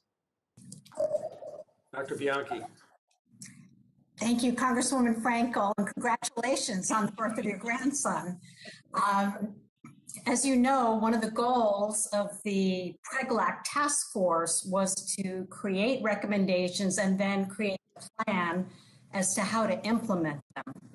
And we have already shown a big effect in our institute's priorities because we've established a maternal and pediatric precision therapeutics hub that is going to take the recommendations to the next level and create a center for knowledge around medications that lactating women can take safely and what are the effects on the newborn. So that is coming up, but also the PREGLAC recommendations influence our institute's strategic plan where we have a whole theme dedicated to safe therapeutics and devices for pregnant women, lactating women, children, and people with disabilities. Good, thank you very much. If you could keep us posted on that. Absolutely. And then, of course, I have another personal question because I had a really lousy night's sleep, probably like a lot of Americans. And, you know, I've read many times that a lack of sleep is related to all kinds of health problems, cognitive impairment. And I'm just curious, and that most Americans are not getting the recommended amount of sleep. I'm just curious, is what kind of research is being done in order to help us sleep better? It's a great question, Congresswoman. As one of those who's not getting enough sleep, I resonate with your question very personally. And I bet a lot of the other people I'm looking at on this screen are in the same boat, trying to wrestle with all of our responsibilities, especially with COVID-19. Yeah, we have a whole program on sleep research. It's part of the National Heart, Lung, and Blood and Sleep Institute. And Dr. Gibbons, as the director of that institute, might want to take a quick shot at your question about sleep research. Sure. Thank you, Congresswoman Frankel. As you say, it's a common challenge we all face, but it's clear that sleep and its restorative power is really important to all of our functionality. And indeed, disturbances of sleep appear to affect almost every organ in the body. The body has its own natural rhythm, affects your blood pressure, your body's temperature. In fact, every cell in your body has a clock that has a rhythm that aligns with the clock. And when it's perturbed, it can promote diseases, a number of them related to obesity, diabetes, heart disease. When you have a heart attack, is all influenced by sleep and circadian rhythms. In fact, one of the studies we've been doing in collaboration with Child Health relates to, again, women in pregnancy. And what we've learned is that many women develop a sleep disturbance during pregnancy. That's surprising to men, well known by women. And indeed, that those sleep disturbances in which you stop breathing can impair and have an influence on the course of the pregnancy and on the child. And in fact, we're doing an intervention study after making that observation to see whether interventions that reduce sleep apnea, stopping breathing during sleep, can actually improve outcomes of both mom and child to address that issue. Dr. Gibbon, sorry to interrupt, but now you're really getting me nervous about this. But what's the cure for us that are for people who are not sleeping? What are you suggesting, or what are you researching? Well, there's simple things that you can do. As it turns out, a lot of them are probably what your grandmother told you, which is when you get good exercise, you tend to have a better sleep. When you have a healthy diet, when you watch your screen time, particularly at night, and you avoid all those distracting noises or eating late, and you actually rest and start to cool down before you go to sleep. All those sleep hygiene habits are non-pharmacologic and can help you get a better sleep. So basically, we're all toast. Like, none of that's going to happen. We're all totally screwed. Excuse my language. That's it, right? I just want to know if there's a pill. Well, that's our hope, is that in fact, both lifestyle and even non-pharmacologic things, as well as medication. Certainly in the disease context, we are looking at medications that can be non-addictive that may enhance that. A key part of it is actually in the Common Fund, where we're looking at how can we figure out biomarkers of sleepiness, as well as understand the restorative, refreshing power of sleep in ways that might be able to be manipulated therapeutically. Thank you. I'm going to follow up with you, and I'll share the research, folks. Thank you very much, Lois, for opening up the Pandora's box here for all of us here. I understand that Congresswoman Clark is back on, so let me yield to Congresswoman Clark. Thank you, Madam Chairwoman. Hope this is more successful outing. I had a brief question for Dr. Sharpless about NCI. I just wondered if he could review for us why the National Cancer Institute needs more funding while we're seeing a decline in grants being awarded at the same time. Sure. So, Congresswoman Clark, our grant applications are up 47%. So we've had this massive influx of new ideas to the NCI. What's gone down is our ability to fund a large percentage of them, because with that many coming in, it's hard to, the pay lines and success rates will decline. So, they nadir'd at about 8% 2 years ago. The success rates are a little higher than that, but that's an important metric. They've now come up to 11%, which is progress, but it's still too low. This is one of the things that's keeping me up at night, frankly, is the idea that there's this great investigator-initiated science in these pools of grants that we're not able to get to. So, for example, that pool of monies funded things like checkpoint inhibitors that cure melanoma, the CAR T cells that cure the leukemia and drugs and problems like that. And then, things like Protax, this new invention to do medicinal chemistry that's all the rage in the pharmaceutical industry presently. All of those came out of this pool of monies. It really drives progress in cancer research. And if 89% of them are not getting funded, that makes me very anxious. So I think that that's our problem, is that we need further support to reach these great ideas, because there may be a cure for pancreatic cancer in there, right? And that's why I think we really need to support them. Well, thank you. Thank you for that explanation. And Doctors Valkel and Fauci, I want to talk a little bit about COVID survivors who have long-term symptoms. It's come to my attention that patients that have different symptoms, fatigue, depression, brain fog, also can have significant muscle and bone pain. And we are seeing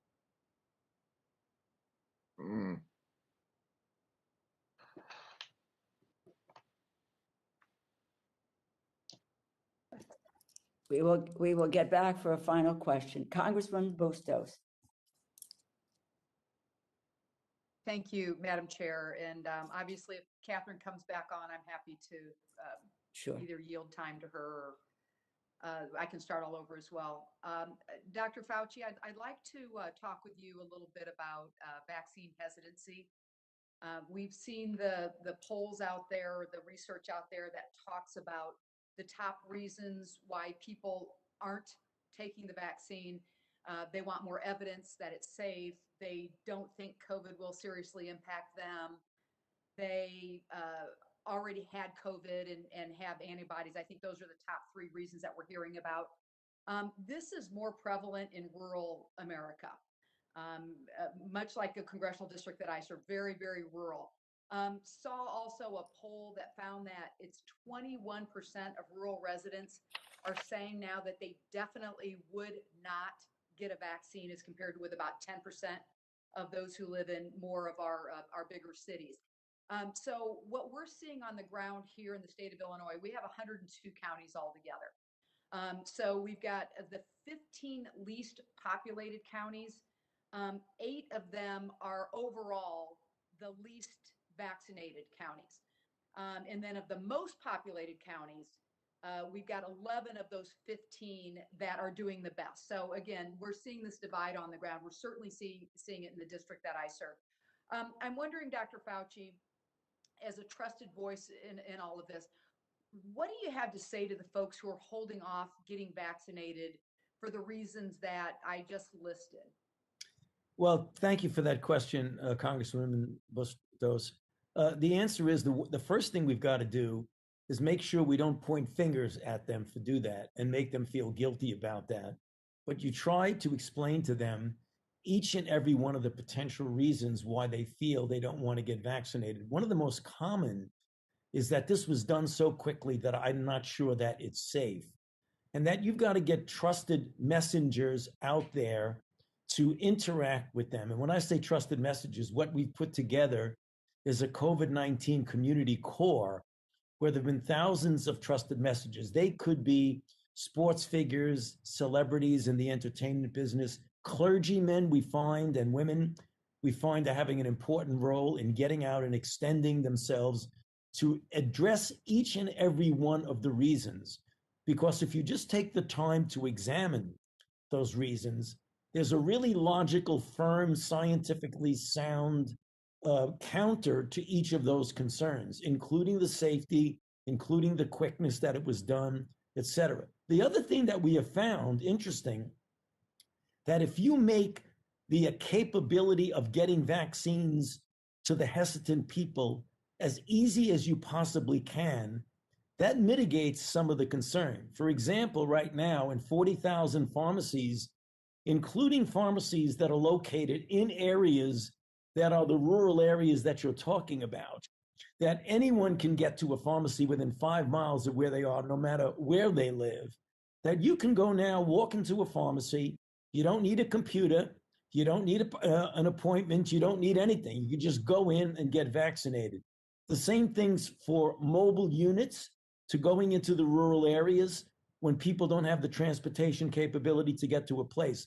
So there are a lot of things that we are doing. Obviously, we're concerned about vaccine hesitancy because we want to get as many people vaccinated as quickly as we possibly can. But there are many things going on now to try and address that, particularly in those areas that you correctly indicated are more likely to not want to get vaccinated. Dr. Fauci, in addition to, I'm thinking of, we've got one county in this congressional district that I represent, which is pretty much the entire northwestern corner of the state of Illinois. We have one county that the entire population of the county is a little more than 6,000 people. The vaccination rate there, as of this morning, I get a daily report on this, is 19%. And so I appreciate, here was part of the problem too. They had one phone line to sign up to get the vaccine. That has grown now to 2. The high-speed internet is a problem in a very, very rural county. This is along the Mississippi River. Is there, I don't know, I'm just trying to, I want to do everything that I can to help get those numbers up, but you've got pharmacies, you've got validators, anything else when you think about a very rural part of the country that we might be able to help as members of Congress, or any other ideas you have in a county like I just spelled out? Yeah, I think mobile units would likely be one of the most important things to do, because you're describing people who don't have real ready access to the kinds of things that would make it really easy. Let me get back to the medical unit at the White House and see if there's anything that could be done, because I believe mobile units to bring the vaccines to those rural areas are probably the best way to do that. Okay, all right. Well, we would welcome any of that. I'm out of town. Out of time. I'm sorry. So I can't ask my second question that I was going to ask Dr. Collins about Down syndrome, but we'll maybe revisit that another time. Thank you very much, Dr. Fauci, and again to your Dr. Collins, to you and your entire team. Thank you for all you're doing to help people. With that, Madam Chair, I yield back. We will have a second round, Congresswoman Busto. So if you can stay, would be happy to get your question in on Down syndrome. I'm going to ask again if Congresswoman Clark is I am okay. here. Can you hear me? Yes, go for the last bit here with your seconds, and then we're going to have another round, Catherine. Okay, super quick. I'm concerned about the rise in prescriptions for COVID long haulers to address some of the bone pain and other medical pain they are experiencing. I wonder if this concern is shared by Dr. Fauci and Dr. Volkow, and if we are looking at non-opiate treatments for the neurological effects. Dr. Volkow. Opiates are quite addictive, and this highlights actually why it is so important that we continue training on the proper use of opioid medications, but also on the proper management of pain, many instances not requiring opioids, which of course trigger the whole opioid crisis. But this is also why one of the priorities of the HEAL initiative, for which we got specific funds by Congress allocated to address the challenges of the opioid crisis, one of the main initiatives is to accelerate the development of effective pain medications that are non-addictive. Thank you, and thank you for your patience, Madam Chairwoman. Thank you. Yes, Congresswoman Watson-Coleman. Thank you, Madam Chair, and thank you, Dr. Collins, and to all of your colleagues. This has been so helpful, and it's so good to talk to you scientists about the value of science. Dr. Fauci, I have a quick question for you. I'm like Lois, I've got a personal issue here. I've got an 8-year-old granddaughter that I don't want to go back to school until she's vaccinated. How close are we to getting children vaccinated from that age? Yeah. Unfortunately, Congresswoman, I don't believe that they're going to be able to be vaccinated by the time the fall term comes. We certainly will get high school adolescent individuals vaccinated then, but the age de-escalation studies that we're doing to get to an 8-year-old would likely not be available towards the end of this calendar year, but at the latest, the first quarter of 2022. I would imagine late fall, early winter. So does that concern you about sending your granddaughter back to school under those conditions? Should we be seeking continued virtual educating? Well, what the CDC and other organizations, but certainly the CDC is trying to do is, given the number of and the percentage of teachers that will be vaccinated, that are already vaccinated, that there should be no reason not to get children of any age back to in-person school by the time we get to the fall term. I myself would not be, I don't have children that young, but I would not be concerned when we get to the fall. The reason I say that, Congresswoman, because if you look at the rate of vaccinations now, what is an important factor in the safety of the children is the degree of infection that's ongoing in the community.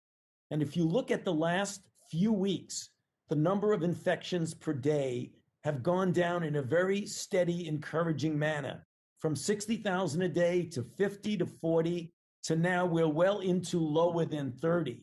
If we get to the president's goal of getting 70% of adults vaccinated with at least one dose by July 4th, I believe by the time we get to the fall, that even though young children might not be vaccinated, it will be really rather safe in school. I do believe that. I pray so. I pray so, and I thank you for being such a stand-up person throughout all of this. Dr. Collins, I am very interested in NIH as it relates to all of the space that it could improve in terms of diversity, whether it's the researchers, the clinical participants, whether it is the individuals or the groups or the work groups that review these grants.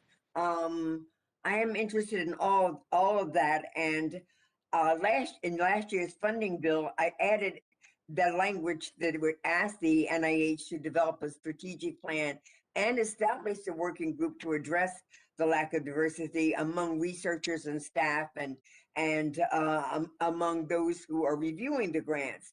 And I realize that you have initiated the Unite program since March.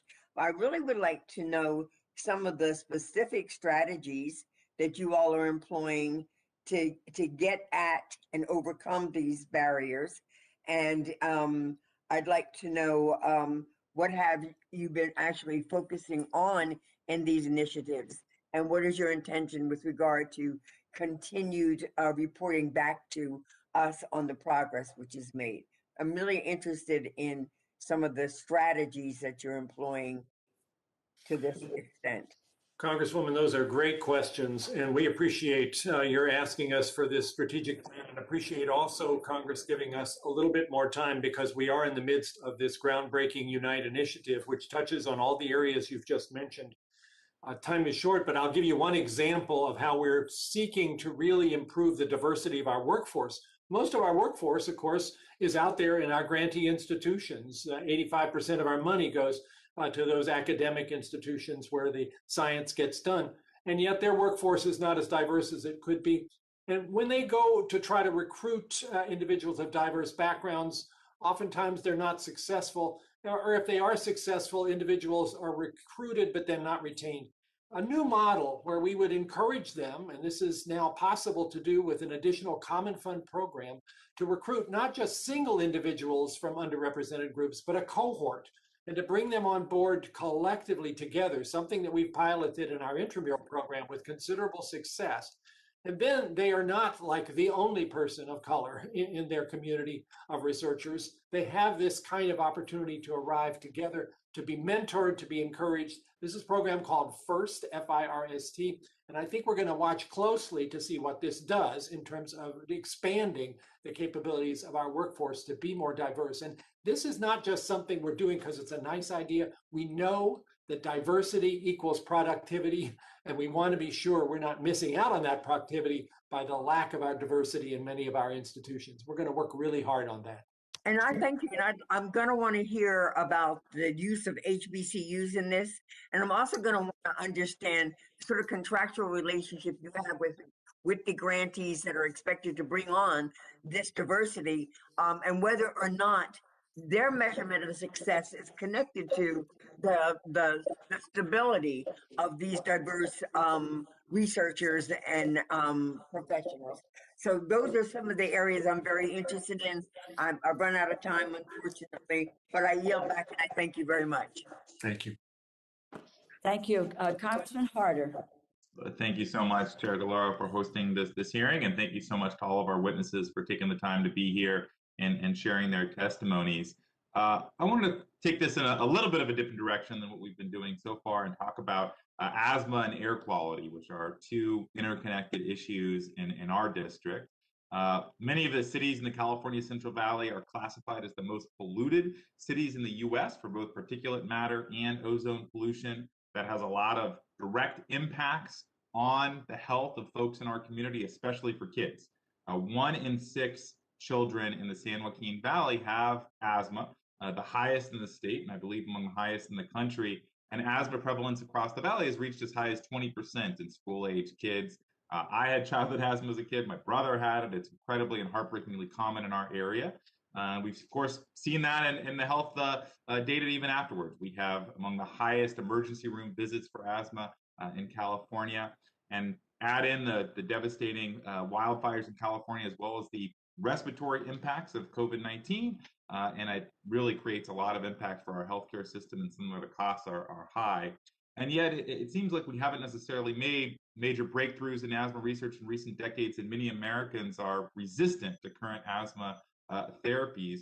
Dr. Gibbons, I'd love to hear from you as the director of the National Heart, Lung, and Blood Institute. What can you tell us about the use of federal funds to research and develop programming to address childhood asthma? And is there more that this committee can be doing to assist in this program? Thank you for that important question, Congressman Harder. As you point out, asthma is one of the leading chronic conditions of children in general. It certainly affects certain communities disproportionately. You recognize the rural health challenges. In addition, similar patterns are seen in communities of color, inner city, underserved communities, where, again, these exposures can be concentrated. Indeed, that's an area of research, in part related to the ECHO program. It's a children's study where we've been assessing that. We've learned through those studies that exposure to air pollution, particularly early in life, actually has an influence on lung development. We've learned that lung development actually continues all through childhood, even into early adulthood. It's driving the overall reserve and structure of the lungs over time. And that's why it's so important, as you indicate, to mitigate those exposures that are happening both in these rural communities and some of the inner city communities that also are in these hot spots or pockets of high air pollution. We also are making progress in further defining the mechanisms of the disease to advance therapeutics beyond the drugs that have been currently existed and used for the last decade or so. Indeed, we've been engaged in a program called Top Med in Precision Medicine, in which we've gathered together cohorts of children and adults with asthma in a large sequencing study to identify new mediators of asthma as a means of developing new targets and new therapeutics. Similarly, we've developed platforms in which we are starting to engage in precision medicine for asthma. We call it Precise, where we are recognizing asthma as kind of a catch-all and recognizing that there's certain subsets of patients that may respond to particular agents that have a certain biological impact. And indeed, that research sounds terrific. I want to make sure that I have a chance for ask a second question as well. Sure. I appreciate that. I think that's a great segue to my question for Dr. Collins, which is in the president's budget, there's a proposed $110 million for the Climate Change and Human Health Program. Could you describe some of the research projects that you expect to come from that, especially any projects that focus on health outcomes related to poor air quality and how it impacts underserved communities like ours? Do you see that as a big piece of where this money is going to go or not? Absolutely. And it does tie in very nicely to the question you just posed to Dr. Gibbons. Climate change affects human health in numerous ways. People tend to think about it as perhaps it's more in the area of infectious disease, and there's a lot to be concerned about there as well, as climate makes different opportunities for different pathogens to find their way into the human population. But it also affects, as you've just pointed out, air quality, the issues that are going to relate to such things as asthma, as well as heart disease, as well as cancer. All of those are wrapped up in what we think is now an appropriate moment for an enhanced and expanded effort to understand the health consequences of climate change. Our National Institute of Environmental Health Sciences, NIEHS, will be taking the lead on this, but already they have reached out to numerous other institutes at NIH so that we can come forward with a really exciting, very broad, holistic approach to how we could tackle this issue of environmental science related to health and the effects of the climate. So I'm glad you highlighted it. We're excited about the opportunity here. Thank you so much. Thank you, Dr. Collins. I yield back. Congresswoman Lawrence. Good morning. Thank you, Chairman DeLauro. I represent a majority minority district in Michigan, and the past year has exposed the alarming disparities for communities of color. I believe it's absolutely critical that we act on these disparities to develop a plan for research. Dr. Collins, it was heartbreaking when I saw the disproportionate number of African Americans being hospitalized and dying from this past pandemic. And it's almost as if in unison, the response was, well, it's expected because they have underlying conditions. When are we going to start planning, and what is the plan to address these underlying conditions in the Black community, which I know are multiple? We have access to healthcare is an issue. Food deserts, lack of proper nutrition, obesity. We are the highest in heart disease and cancer. And so I want us as a country to move from, yes, this is the problem, to this is what we're going to do. So can you please talk to me how the Minority Health and Health Disparities Institute, when will we start seeing a plan and results of that? Well, your question is incredibly well articulated, and it certainly resonates with myself and my colleagues as we really have to look at what's happened with COVID-19 as another example of just how devastating health disparities are in the United States, and that those same populations that have suffered from disparities like obesity, diabetes, hypertension got hit extremely hard by COVID-19. And nobody can look at that and not say, we've got a serious issue here. If your zip code is a stronger predictor of your longevity than your DNA code, and it certainly is, there is something seriously awry here in terms of the way in which structural racism, which undergirds so much of what's happening institutionally and across the country, has played out in terms of health effects.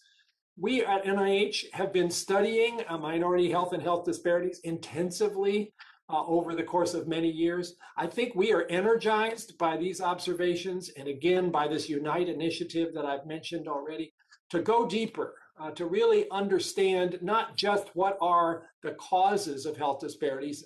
Some people have cynically called that admiring the problem, but actually to intervene and to come up with studies that would involve those kinds of interventions to see if they work. We can't fix the healthcare system in the United States as the NIH, we're the research organization, but we can organize studies to see what would happen if you changed certain approaches to health and other aspects that are contributing to this. And we aim to do that with a new common fund program that is more aggressive than what has been possible before. So we're right with you. Thank you. And I am on the executive board of the Black Caucus, and I'm also co-chair of the Women's Caucus. So my philosophy in life is that you can't tell me what the problem is more than once, because once you can identify it, then let's get about fixing it. My next question is about mental health. The other thing that COVID ripped the scab off during this pandemic is the critical need for mental health care, and especially in our children. Dr. Collins, realizing the alarming rates of mental illness, how will the National Institute of Mental Health leverage the partnerships to ensure that the grant recipients receive the cutting edge discoveries in this field? And how do we move mental health to the front of the Well, you're quite right that this is another crisis, and COVID-19 has accentuated it. We can see that both the disease itself, which is capable of inspiring various mental health issues, depression, and sometimes even frank psychosis, but just frankly, the whole experience that our country has had where mental health services have oftentimes been injured by a lack of access because of the concerns about being in the physical space together. The one bright light in all this, Congresswoman, is the way in which, because of COVID-19, we have seen telemedicine finding its way into the mental health arena in ways that it previously hadn't. And we have a number of research studies underway right now that are looking pretty promising in terms of showing that that actually works really well. And if there's a silver lining here, it might be that we learn how to use mental health services remotely by telemedicine in a way that benefits people who otherwise just don't have access to those services. That's just one example. There are many other things we need to do. We have big programs now trying to come up with new approaches to treat depression, for instance, in ways that would not be the traditional methods with the traditional drugs, but other approaches that might be more successful. It's a huge, broad portfolio in that particular part of NIH that I'd love to tell you more about if we had more time. Thank you, Doctor, and thank you all. Thank you. What I would like to do now is I think we can move to a second round, and we will make it a 3-minute round so that, and try to please hold to the 3 minutes so we give everyone a chance to ask additional questions of our panelists. And with that, let me start off. Dr. Fauci, This is about the universal flu. I'm going to ask three, and I've got two questions, and I want to get Dr. Gibbons in as well. With regard to the universal flu, does the mRNA technology show promise for use in vaccines for other diseases such as flu? Is there hope that mRNA technology could be used to develop a universal flu vaccine? What other progress has been made in the past year towards developing a universal flu vaccine? Thank you for those important questions, Madam Chair. The answer to your first question is that the mRNA technology, which, as you know, is spectacularly successful in developing a COVID-19, is now being used in a number of other attempts of vaccines, including a universal influenza vaccine, including vaccines against HIV, and including in cancer immunotherapy. So mRNA is now very exciting. It's very interesting that you asked that question about where we are with other areas of universal flu vaccine. Just today, we started a phase 1 trial on the nanoparticle using a mosaic where we have multiple different hemagglutinins. These are the different colors that are now very, very promising because we have at least 4 or 5 different hemagglutinins to cover the waterfront of the troublesome influenza components that we're dealing with. And literally, it just started today, a phase 1 trial to see if what's called a nanoparticle mosaic approach towards universal flu vaccine. So thank you for asking that question. This is what it looks like. This is fabulous. It looks like something I would have in my office as well, Dr. Fauci. So thank you. Thank you. Dr. Gibbons, this is about cardiovascular disease in women.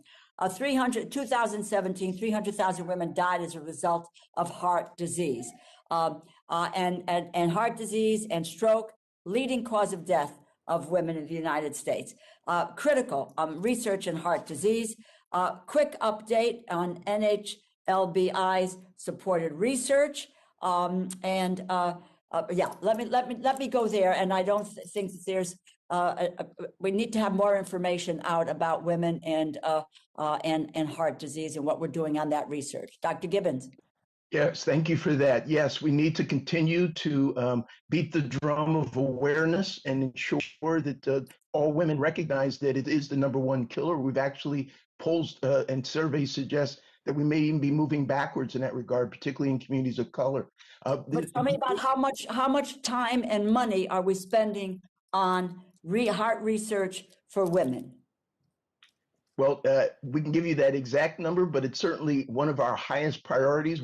A couple of examples include leveraging the Women's Health Initiative, where we've found out about the physical activity in elderly women. We're now doing an intervention study to demonstrate that it is both safe to engage in exercise and indeed still improve cardiovascular health in elderly women.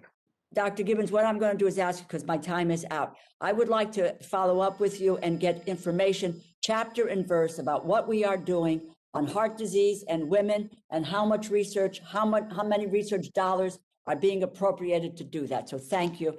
And with that, Congressman Cole, let me yield to you. Delighted. Thank you. You're the chair. You're never out of time, #1. And #2, when you held, when Dr. Fauci held that thing up, I thought that should be in Rose's office. So we think exactly the same way. Let me first go to Dr. Collins. A couple of my colleagues have raised, and I think very appropriately, concerns about China. But look, we know China's sort of a bad actor. They'll steal anything that's not nailed down. And we have plenty of evidence of them trying to penetrate our research with in the biomedical sphere in particular. So I'd like you to take a moment and tell us what you're doing in response to that. What are the things that are underway at the NIH to make sure that our intellectual property is safe, and frankly that science is used in an appropriate way, which I think our people at the NIH do. I'm not sure their Chinese counterparts always do as well. I don't mean that individually. I mean that in a regime sense. Well, I appreciate the question. This is a very serious issue, and one where we, the NIH, I think, are out in front of all the science agencies in trying to be sure that our resources are not being misused and intellectual property being appropriated inappropriately to another country. First, though, let me say that we depend for the success of the American scientific enterprise on a broad diversity of folks who come to our country from other places and contribute wonderfully to progress, including winning Nobel Prizes. And I want to be really clear that the vast majority of those foreign-born scientists are wonderful additions to our community that we greatly value. But there are some bad actors. We have been very aggressive in seeking those out, finding examples of individuals, and yes, most of them are from China, who have been supported through something called the 1,000 Talents Program or similar programs like that from China, where they basically have deceived us in terms of the support they have for their work from the Chinese government, and in some instances have in fact been diverting intellectual property as a result. We've acted on that. We've worked with the FBI. There have been at least 80 instances of individuals who have quickly resigned or been terminated, and there are criminal actions that have been undertaken in some instances. So I think we are taking this with the greatest seriousness and watching for other examples. I think nobody at this point would imagine that we're looking the other way. We're looking really carefully to try to identify if there are people who are misusing the resources that we provide them, that we will not allow that to continue. Well, I very much appreciate that and commend you for your diligence and urge you to double down on that. Dr. Fauci, if I could turn to you very quickly, I'm very interested in the efforts on tick-borne research. One of our best supporters that's not on this committee is our good friend from New Jersey, Chris Smith. That's been an interest of his, and honestly, I appreciate his advocacy for this program. So I want to give you a chance to update us on that. Yeah, thank you very much for that question, Congressman Cole. We actually, as you probably know, the HHS has a tick-borne disease working group, which we are now coordinating work not only at the NIH, but also with the CDC and other agencies to address tick-borne disease, particularly one that is particularly problematic, as you well know, is Lyme disease. We still have what I believe is not yet an adequate vaccine to be able to be used. We had one vaccine early on that was not used, probably because of, I think, some ill-advised concern that was not really justified about the toxicity of the vaccine, which it really was not. So we're going to be starting all over again to try and do that. There are a number of other things also, looking at how you can block transmission by inhibiting proteins in the ticks that actually transmit it.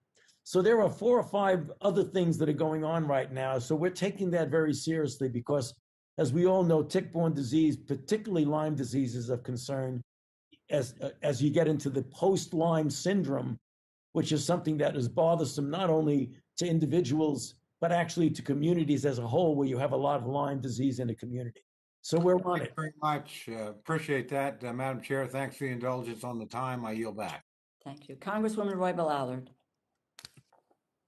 Dr. Collins, according to a 2019 survey, USA nationwide poll, 80% of voters said that medical researchers seeking funding for animal tests should first be required to show that an alternative is not available. Unfortunately, this is not always the case. The OIG reports have repeatedly found that failure to search for alternatives to pain procedures and to document the availability of alternatives in research proposal is common, and scientists who have served on laboratory oversight committees have echoed this concern. I'm going to ask all 3 questions in the hope that I can get to Dr. Volkov. What role has NIH played in educating the research community about non-animal research methods? What steps is NIH taking to incentivize researchers to utilize existing human non-animal approaches? And have you offered any training grants, early stage investigator awards, or supplementary grant funding to give researchers the resources and confidence needed to switch from an animal-based to animal-free research method?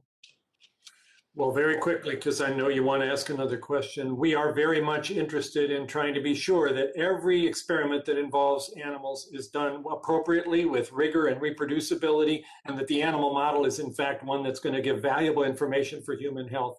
In many instances, there really are no alternatives to the animal model to be able to get those answers. And so we need to support that to be sure we're doing it, though, with great responsibility.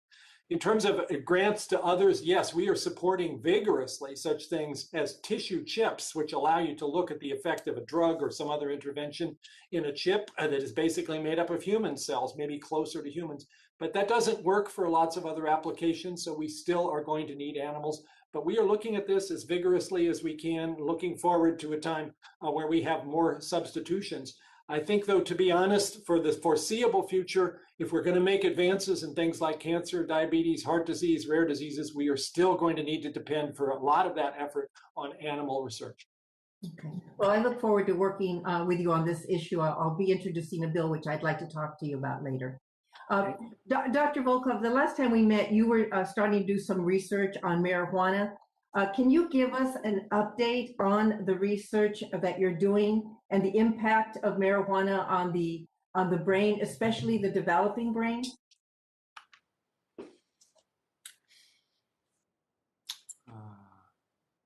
We're not hearing. Research on marijuana, and one of the most prominent ones is targeted towards understanding in a longitudinal study in a large sample size of children how exposure to marijuana may influence the development of the brain, how it may influence cognition and behaviors, and how ultimately it may affect their performance at school.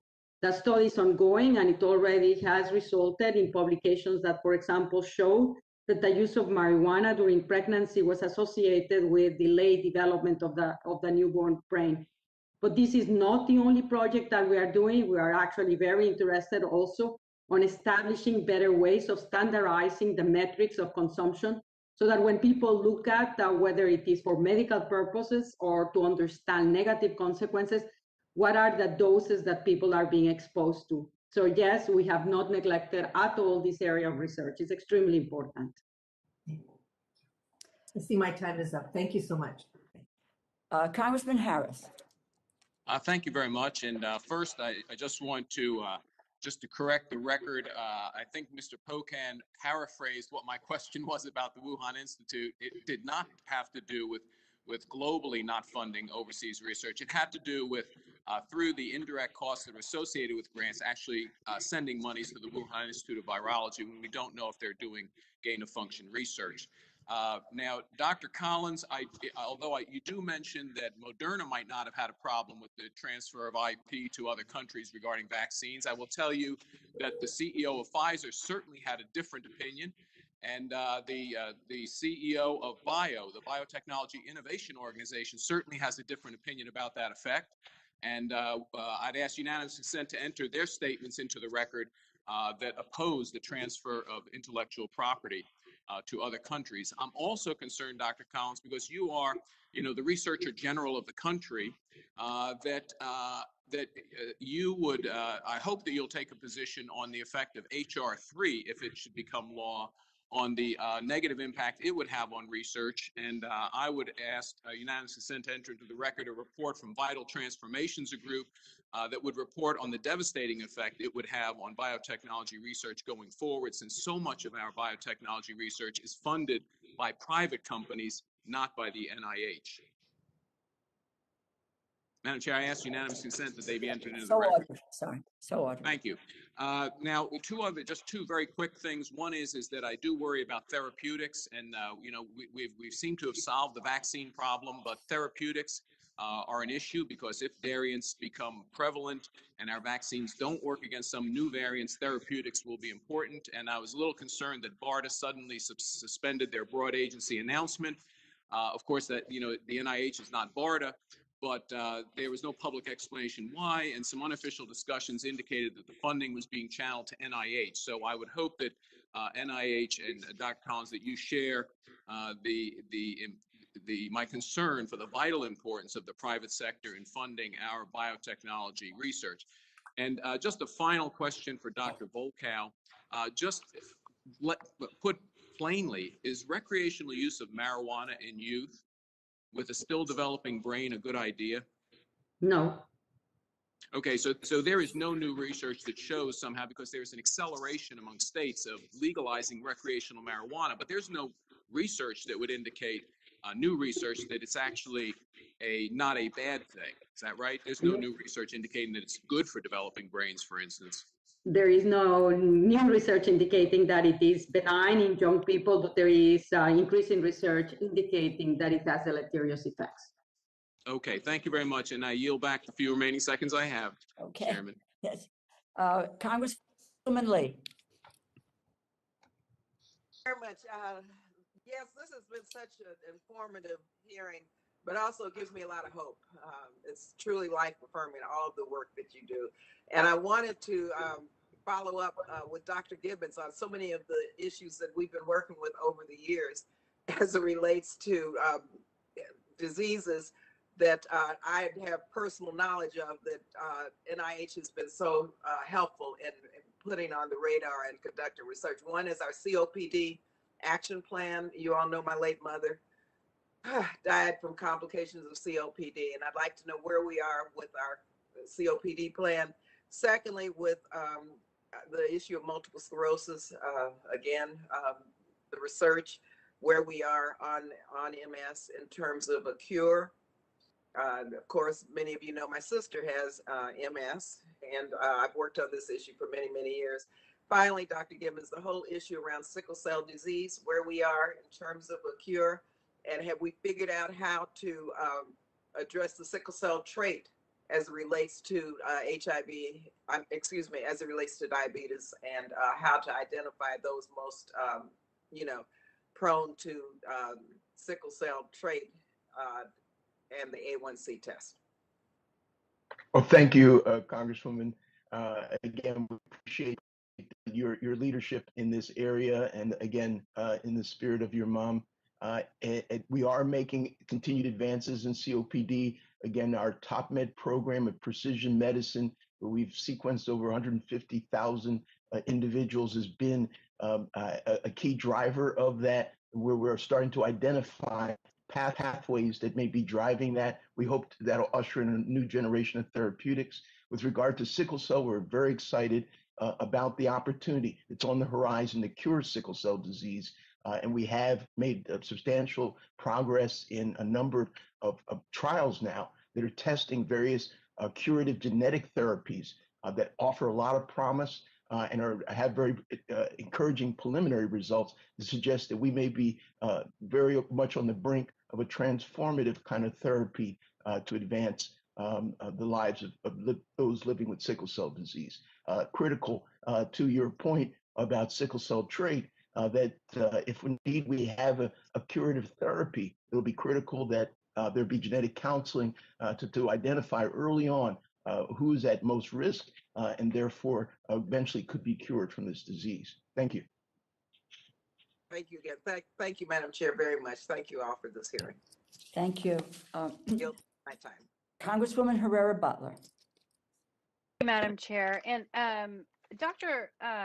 Volkow, just following up on what Dr. Harris was mentioning, you said you do see deleterious effects on the developing brain. To what age are brains developing? Just so that I have an endpoint on that.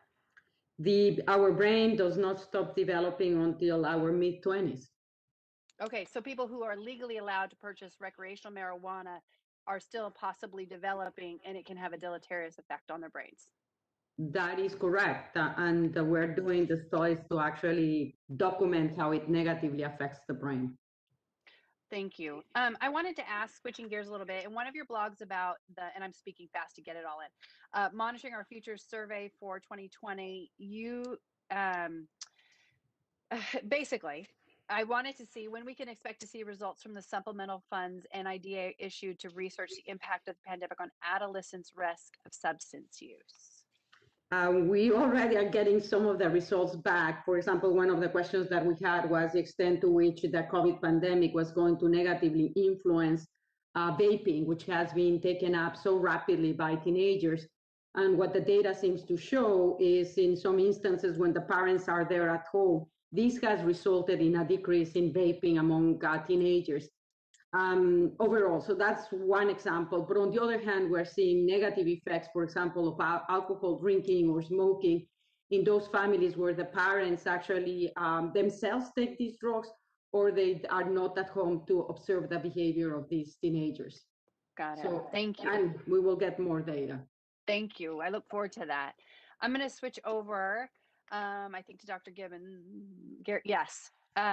So acute and chronic kidney disease in children often, well, maybe in children, which doctor in children often differs from that in adults, both in its underlying causes and its treatments. There are not enough pediatric nephrologists, not enough pediatric researchers, and we continue to struggle to obtain funding for research proposals, or at least the ones that are out there do. Without this funding, children with kidney disease are not able to benefit from the resources that Congress allocates to NIH and NIDDK.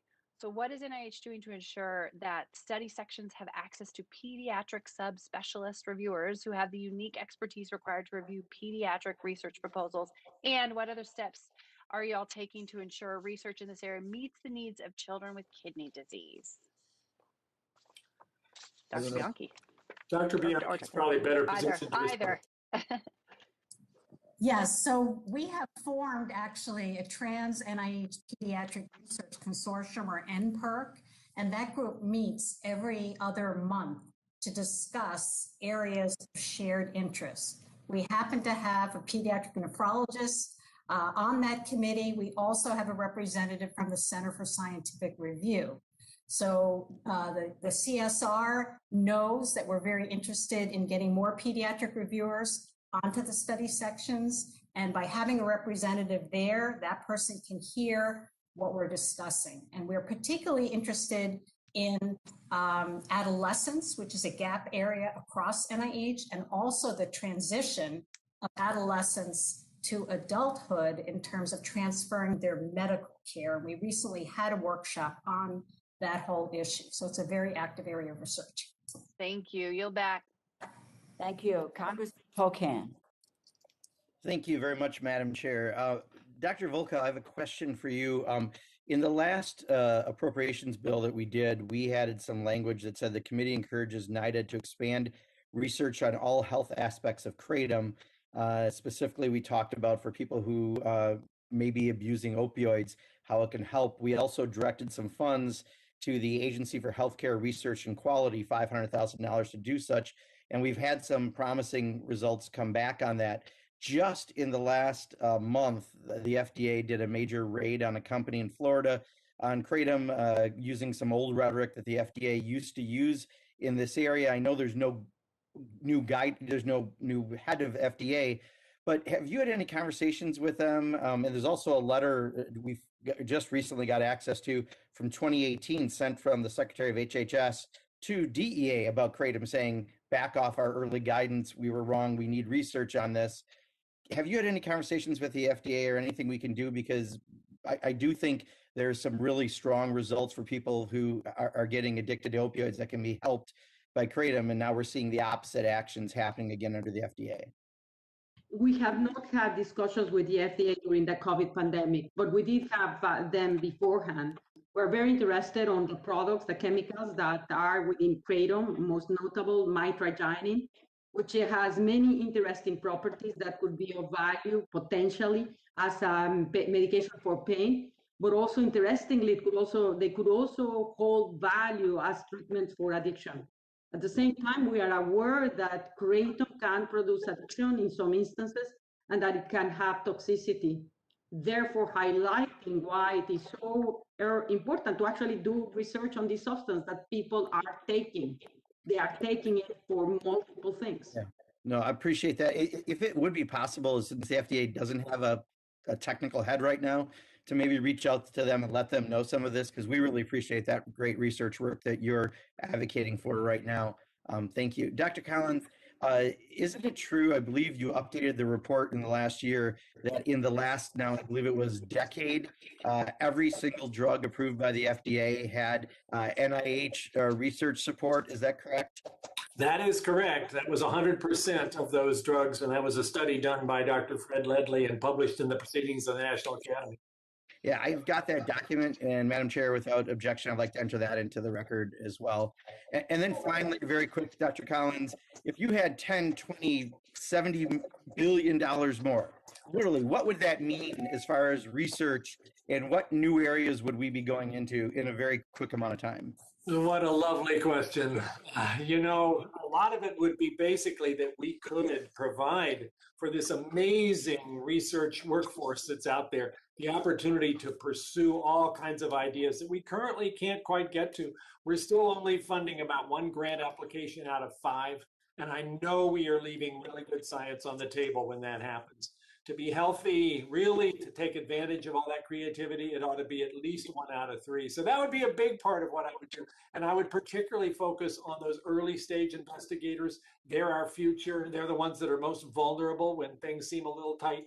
And we'd want to be sure that they felt this experience to be something that was going to be sustainable. And particularly if they come from diverse backgrounds where we have this need, as we've been talking about in this whole hearing, to enhance the ability of all those different voices to come and join us to make their careers out of biomedical research and for us to sustain them. That's what I'd want to do, is just make sure the whole landscape is advantaged by this kind of opportunity. Thank you very much. And working towards that with DOD, but we'll get back to you on it. And I yield back to Madam Chair. Thank you. Congressman Klein.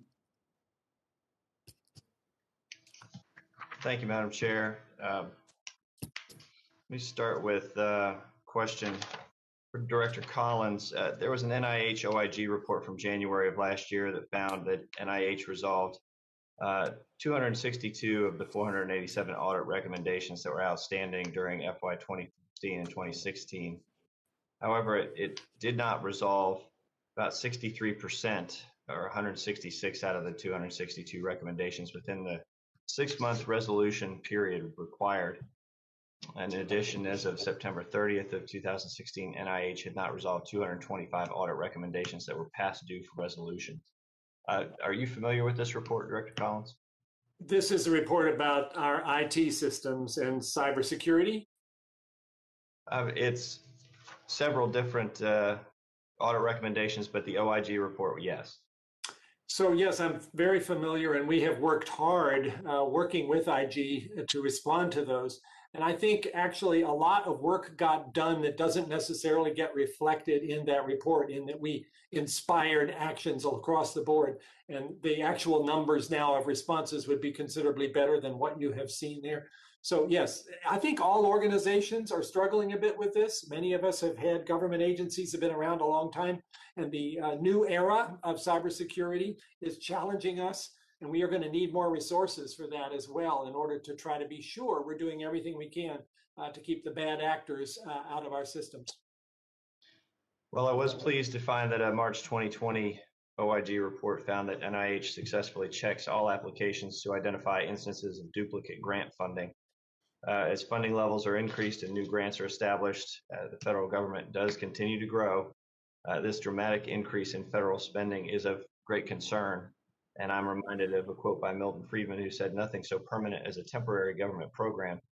Can you answer what safeguards you're putting in place that work to eliminate duplicative funding from NIH? We've worked hard on that, Congressman, because we are in agreement. Every dollar that the taxpayer is providing, that you, the Congress, give to us, needs to be considered as something that we hold a great deal of responsibility for. We are able, through our now very much far advanced portfolio analysis system, to see exactly what's in our portfolio, what we're funding. And we can compare what's in our grant portfolio with other agencies like the National Science Foundation, like ARC, like the Department of Defense, and identify if there are instances where somebody is basically trying to double dip. And if we find those, obviously, we're going to take appropriate action. So I think I can reassure you that we are on top of that, using a lot of the latest tools for doing text mining to discover things like that. All right, thank you, Madam Chair. I yield back. Thank you. Congresswoman Frankel. Hello, thank you again. I have a couple of questions. First, I think this would go to Dr. Sharpless. Gynecological cancers are impacting millions of women each year. Yet I'm told that we are experiencing a declining NCI funding levels, and that there's a very huge disproportionate amount between what is funded for example, prostate cancer versus ovarian, cervical, and uterine cancer. It's almost like I'll just give one example. Not that I want less for prostate cancer. That's not the point here, but 1.8 million per person of years life lost for prostate, ovarian, 97,000. So I guess really the question is, do we need more money for research for women's gynecological cancers? Thank you for raising the issue, and this is something we've looked at carefully. I share your concerns about funding major diseases like endometrial cancer, ovarian cancer, and cervical cancer. I think if you look at our GYN portfolio, there are some really strong areas of progress, but also some areas where we need to see more attention. I would say endometrial in particular is an area that we've spoken to the community about and heard a lot about, where I think we can do more. We have seen some really remarkable progress in these areas. Our networks enroll something like 675 women on GYN oncology trials. We have these specialized programs of research excellence, these large grants, and I think we have 7 of those now dedicated to gynecologic malignancies, including 5 in ovarian cancer. So I think that we have to take the opportunity to fund where the scientific availability is, but it's certainly an area that we're watching closely. Excuse me, sorry to interrupt, but do you need more funding for that kind of research? That's the question. Well, I think as I answered earlier, we have a lot of grants that we can't get to, and we certainly have a lot of great gynecological malignancy grants in that pool of monies that we're unable to get to. So yes, I think more funding for gynecologic malignancy research would be very much appreciated. Okay, so if you could just follow up with an amount, that would be helpful. Sure. And, I did have another question, Madam Chair, but I guess I don't really have time for it. There's only 32 seconds. Okay, you're going to let me ask it. Well, here's the thing. No, you're not going to let me ask it. I'm not going to let you ask it. No, I thought you were waiting for an answer from Dr. Sharpless. And I'm just, okay, so, and then. So, Dr. Sharpless, you want to answer that question? How much more do you need? Oh, we will provide that to you, that number to you. Let us give it a thought. Okay, thank you so much. Now I yield back, Madam Chair. Thank you very much. Congresswoman Watson-Coleman. Thank you, Madam Chair. Tackling on to what Lois just said, I agree. I support additional resources in this area, particularly concerned about issues of the disparity in outcomes in health as it relates to some of these issues like uterine cancer, like cervical cancer, and its disparate impact on Black women. Like sickle cell anemia, when are we going to be able to really be able to tackle this disease, and also maternal and infant mortality and morbidity? I just kind of want to lay them on the table. I know they're of concern. Some of them have been mentioned. I just need to know that they are part of the priorities, and even with all the competing needs and requests, that these issues of disparity in healthcare and in outcomes to minorities in particular are one of your top priorities. And Dr. Collins, you can just answer for everybody. I'm answering for everybody. Absolutely, yes. And you will see when the president's budget is fully fleshed out in a couple of days that health disparity research is going to be one of the most highly prominently featured areas that we want to do more. Let me just quickly ask Dr. Bianchi to say something about maternal mortality, because we haven't talked about it at this hearing, and we have this program she can tell you about called Include, which I think is really important. No, improve, not include. Yes, right. I got the wrong answer. Implementing a maternal health and pregnancy outcomes vision for everyone. And this was in response to the meeting that we had pre-pandemic with the Black Maternal Health Caucus, where we were challenged to do something. And indeed we did. And last time when I came to this committee in early March of 2020, we introduced it. But since then, we have funded over $7 million in grants addressing disparities in maternal morbidity and mortality. And we as an institute are very committed to this. We are the largest funder in maternal health research. And just as an example, in California, research that we funded implemented a quality improvement to address obstetric hemorrhage, which was an area of major disparity between Black women and white women. And by implementing 17 recommendations, the rate of severe morbidity in Black women went down by 9%. So it had a. Doctor, I know that there's a lot being done. I want you to know I need to give New Jersey a shout out. Our First Lady, Tammy Murphy, and our governor, they have made this a priority in New Jersey. And I'm sure they're looking for the funding, but they're also looking to be a model. Thank you so much, and I yield back. Congresswoman Lawrence? Okay.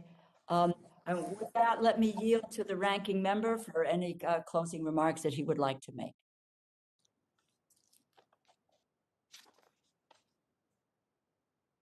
Sorry, Madam Chair, it took a minute to unmute. You came to me faster than I anticipated. Very happy to have the opportunity. First, I want to begin by thanking you for this hearing. It's wonderful to hear how many members on both sides of the aisle say this is my favorite hearing of the year. And more profoundly, I want to thank you for your partnership over 6 years in the majority and the minority in working to increase the resources available to the NIH. And I think your questions and some of the responses we got, certainly from Dr. Collins and others, showed what a difference this subcommittee has made by prioritizing this particular investment for the American people. It saved a lot of lives, in a variety of ways, but certainly in the pandemic that we've been going through. I'm really proud of what this committee did, and I'm very proud of what the NIH more profoundly accomplished in this year, not only for us, but for all of humanity. Everybody in the world benefited from this investment. So I'm pleased and proud about that. I also want to do something that's probably a little unusual. I want to associate myself with the remarks of Mr. Bocan. We don't agree on everything. We agree on this.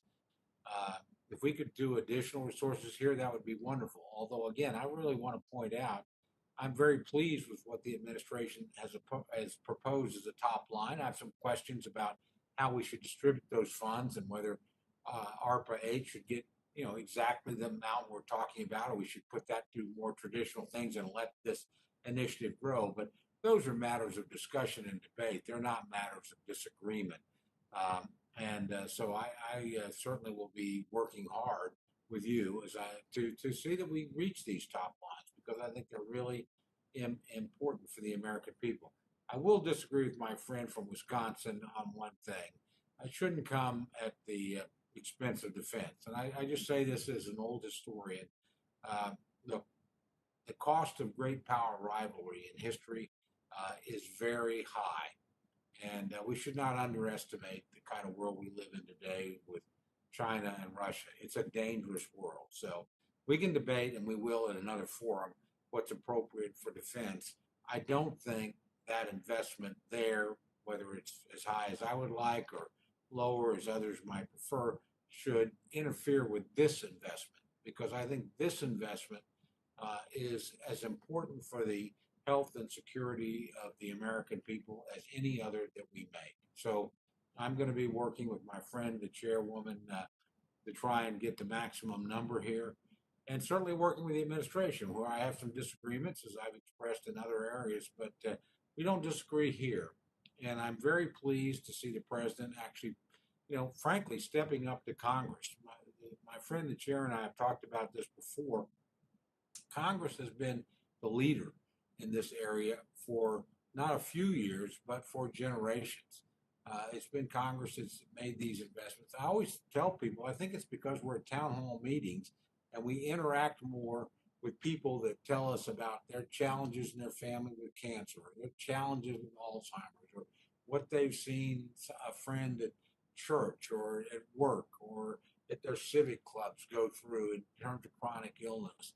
And I think we feel that collectively, Republican and Democrat, very deeply. And I think that's why this committee has done what it's done over many, many years. And particularly, though, I'm proud of my association with you, Madam Chair, over what we've done in the last 6 years. So I would just say, number one, thank you for the hearing. It's always a great hearing. Much more importantly, thank you for your commitment in this area. It's well known and widely appreciated on both sides of the aisle. And I want to thank Dr. Collins and his associates at the NIH. We really appreciate the work that you and your colleagues do. We really appreciate not just the immediate science, but the thoughtfulness about what it takes to create an infrastructure of science, if you will, where we're attracting young researchers, where we're presenting people with the opportunities to good science. I think about what our good friend, Dr. Sharpless, said about cancer in particular. You know, it's a great thing to go from 8 to 11%, I guess, funding the proposals, but it's 11%. None of us should be excited about that. I can assure you, not every one of the proposals we didn't fund is good science, but a lot of them are. And we lose over 600,000 people a year, 650,000, I recall, to cancer. That's as much as COVID, you know. That's on an annual basis, and that's with a 65% recovery rate, which is something this committee in particular can be proud of what it's done. But we need to do more. So let me just end with this. What a great hearing. I want to thank all the members. You know, their participation was great on both sides of the aisle. I want to thank you, Madam Chairman, for holding it. I particularly want to thank Dr. Collins and his colleagues at the NIH. I think most Americans probably don't realize what an extraordinary thing we saw the last year. The idea that we could create in this country in less than a year multiple vaccines for a pandemic is an extraordinary achievement. NIH wasn't the only player in that, but they were the quarterback in the big game. And they were a major player all the way through. And I particularly appreciate Dr. Collins pointing out how the previous investments of this committee over multiple years and multiple iterations of who was in control have really made a difference for the American people. This is something, and we've talked about this many times, Madam Chair, where we need sustained annual above inflation increases. We've achieved that all 6 years you and I have worked together. Very much my hope we'll achieve that again as we go forward. I think it's really in the interest of the American people, and frankly, in this case, in the interest of all humanity, because the engine of the NIH does a lot more than just help us here in this country. I think that the best thing we can do, diplomatically in terms of our geopolitical situation, is just help people around the world. It's a wise investment, whether it's foreign assistance, whether it's the science that's made available here. I do associate with myself with my friends who are worried about the decision to, willy-nilly give away intellectual property. I personally think that's a mistake. But I think the instinct behind helping people beyond our own borders is something that we should be proud of, and something, an asset for our country. So with that, Madam Chair, again, thank you for a great hearing. I'm sorry I won't be with you tomorrow, believe me, in multiple ways, but I appreciate very much, again, this hearing, not only this hearing, the sequence of hearings you've put together. They've been spectacular for this committee. And with that, I yield back to my friend. Thank you very, very, very much. And I will miss you tomorrow. I will miss you. I thank you. I think you've, laid out both how we sustain what is happening, how we really, in fact, utilize this opportunity to build that architecture for the future that we need, because this is about the noble mission of saving lives. That's where we. That's where we, there isn't a greater goal or a mission of anything that we do at the federal level as what is really accomplished through the NIH. I do believe that Congresswoman Lawrence is still here, and she didn't get a chance. If you have a quick question or a quick comment, Congresswoman Lawrence, because we need to wrap up. Yes, I wish that the system hadn't gone down. I just want to express this concern that I was so impressed at the response and all hands on deck when it came to fighting this virus. But as you've heard from multiple members, there is, for me, the impression that it's just business as usual with some very chronic diseases like cancer, hypertension, and other disease that we know is what they call the underlying conditions. Where is it? Is it more money needed? Is it the direction of leadership that we can keep this overall, Dr. Fauci? I mean, you led the way of not allowing any stone unturned. And I feel that our science and some of these critical disease, dementia, and others, we are not getting the same amount of a sense of urgency. Can you address that? Is it money? What is it that we need to do?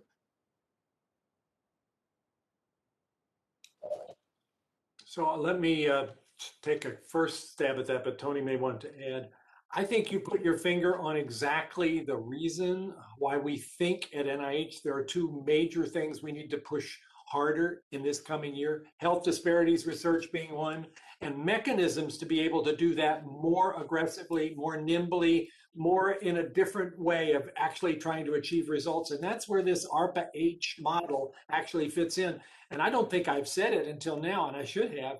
ARPA-H also offers opportunities to pursue problems like the ones you're mentioning, the chronic illnesses, diabetes, hypertension, that cause health disparities. And we would aim to use that engine for that purpose as well. I've had many ideas already brought to me about what we might be able to do with that mechanism that our traditional method of grant giving can't quite achieve at the same timetable.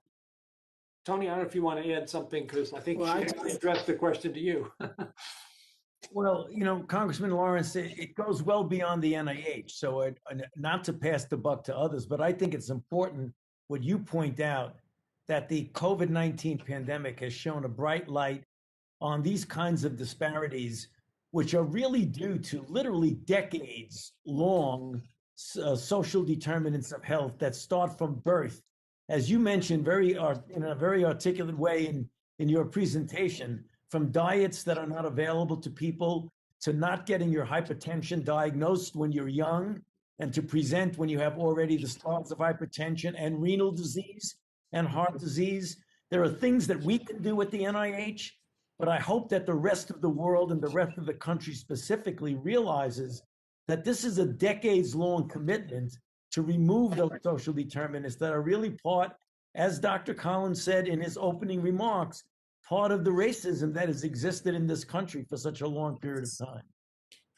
Thank you. I just want to say that we need all hands on deck on this, and thank you for everything you've done with COVID. Thank you. I yield back.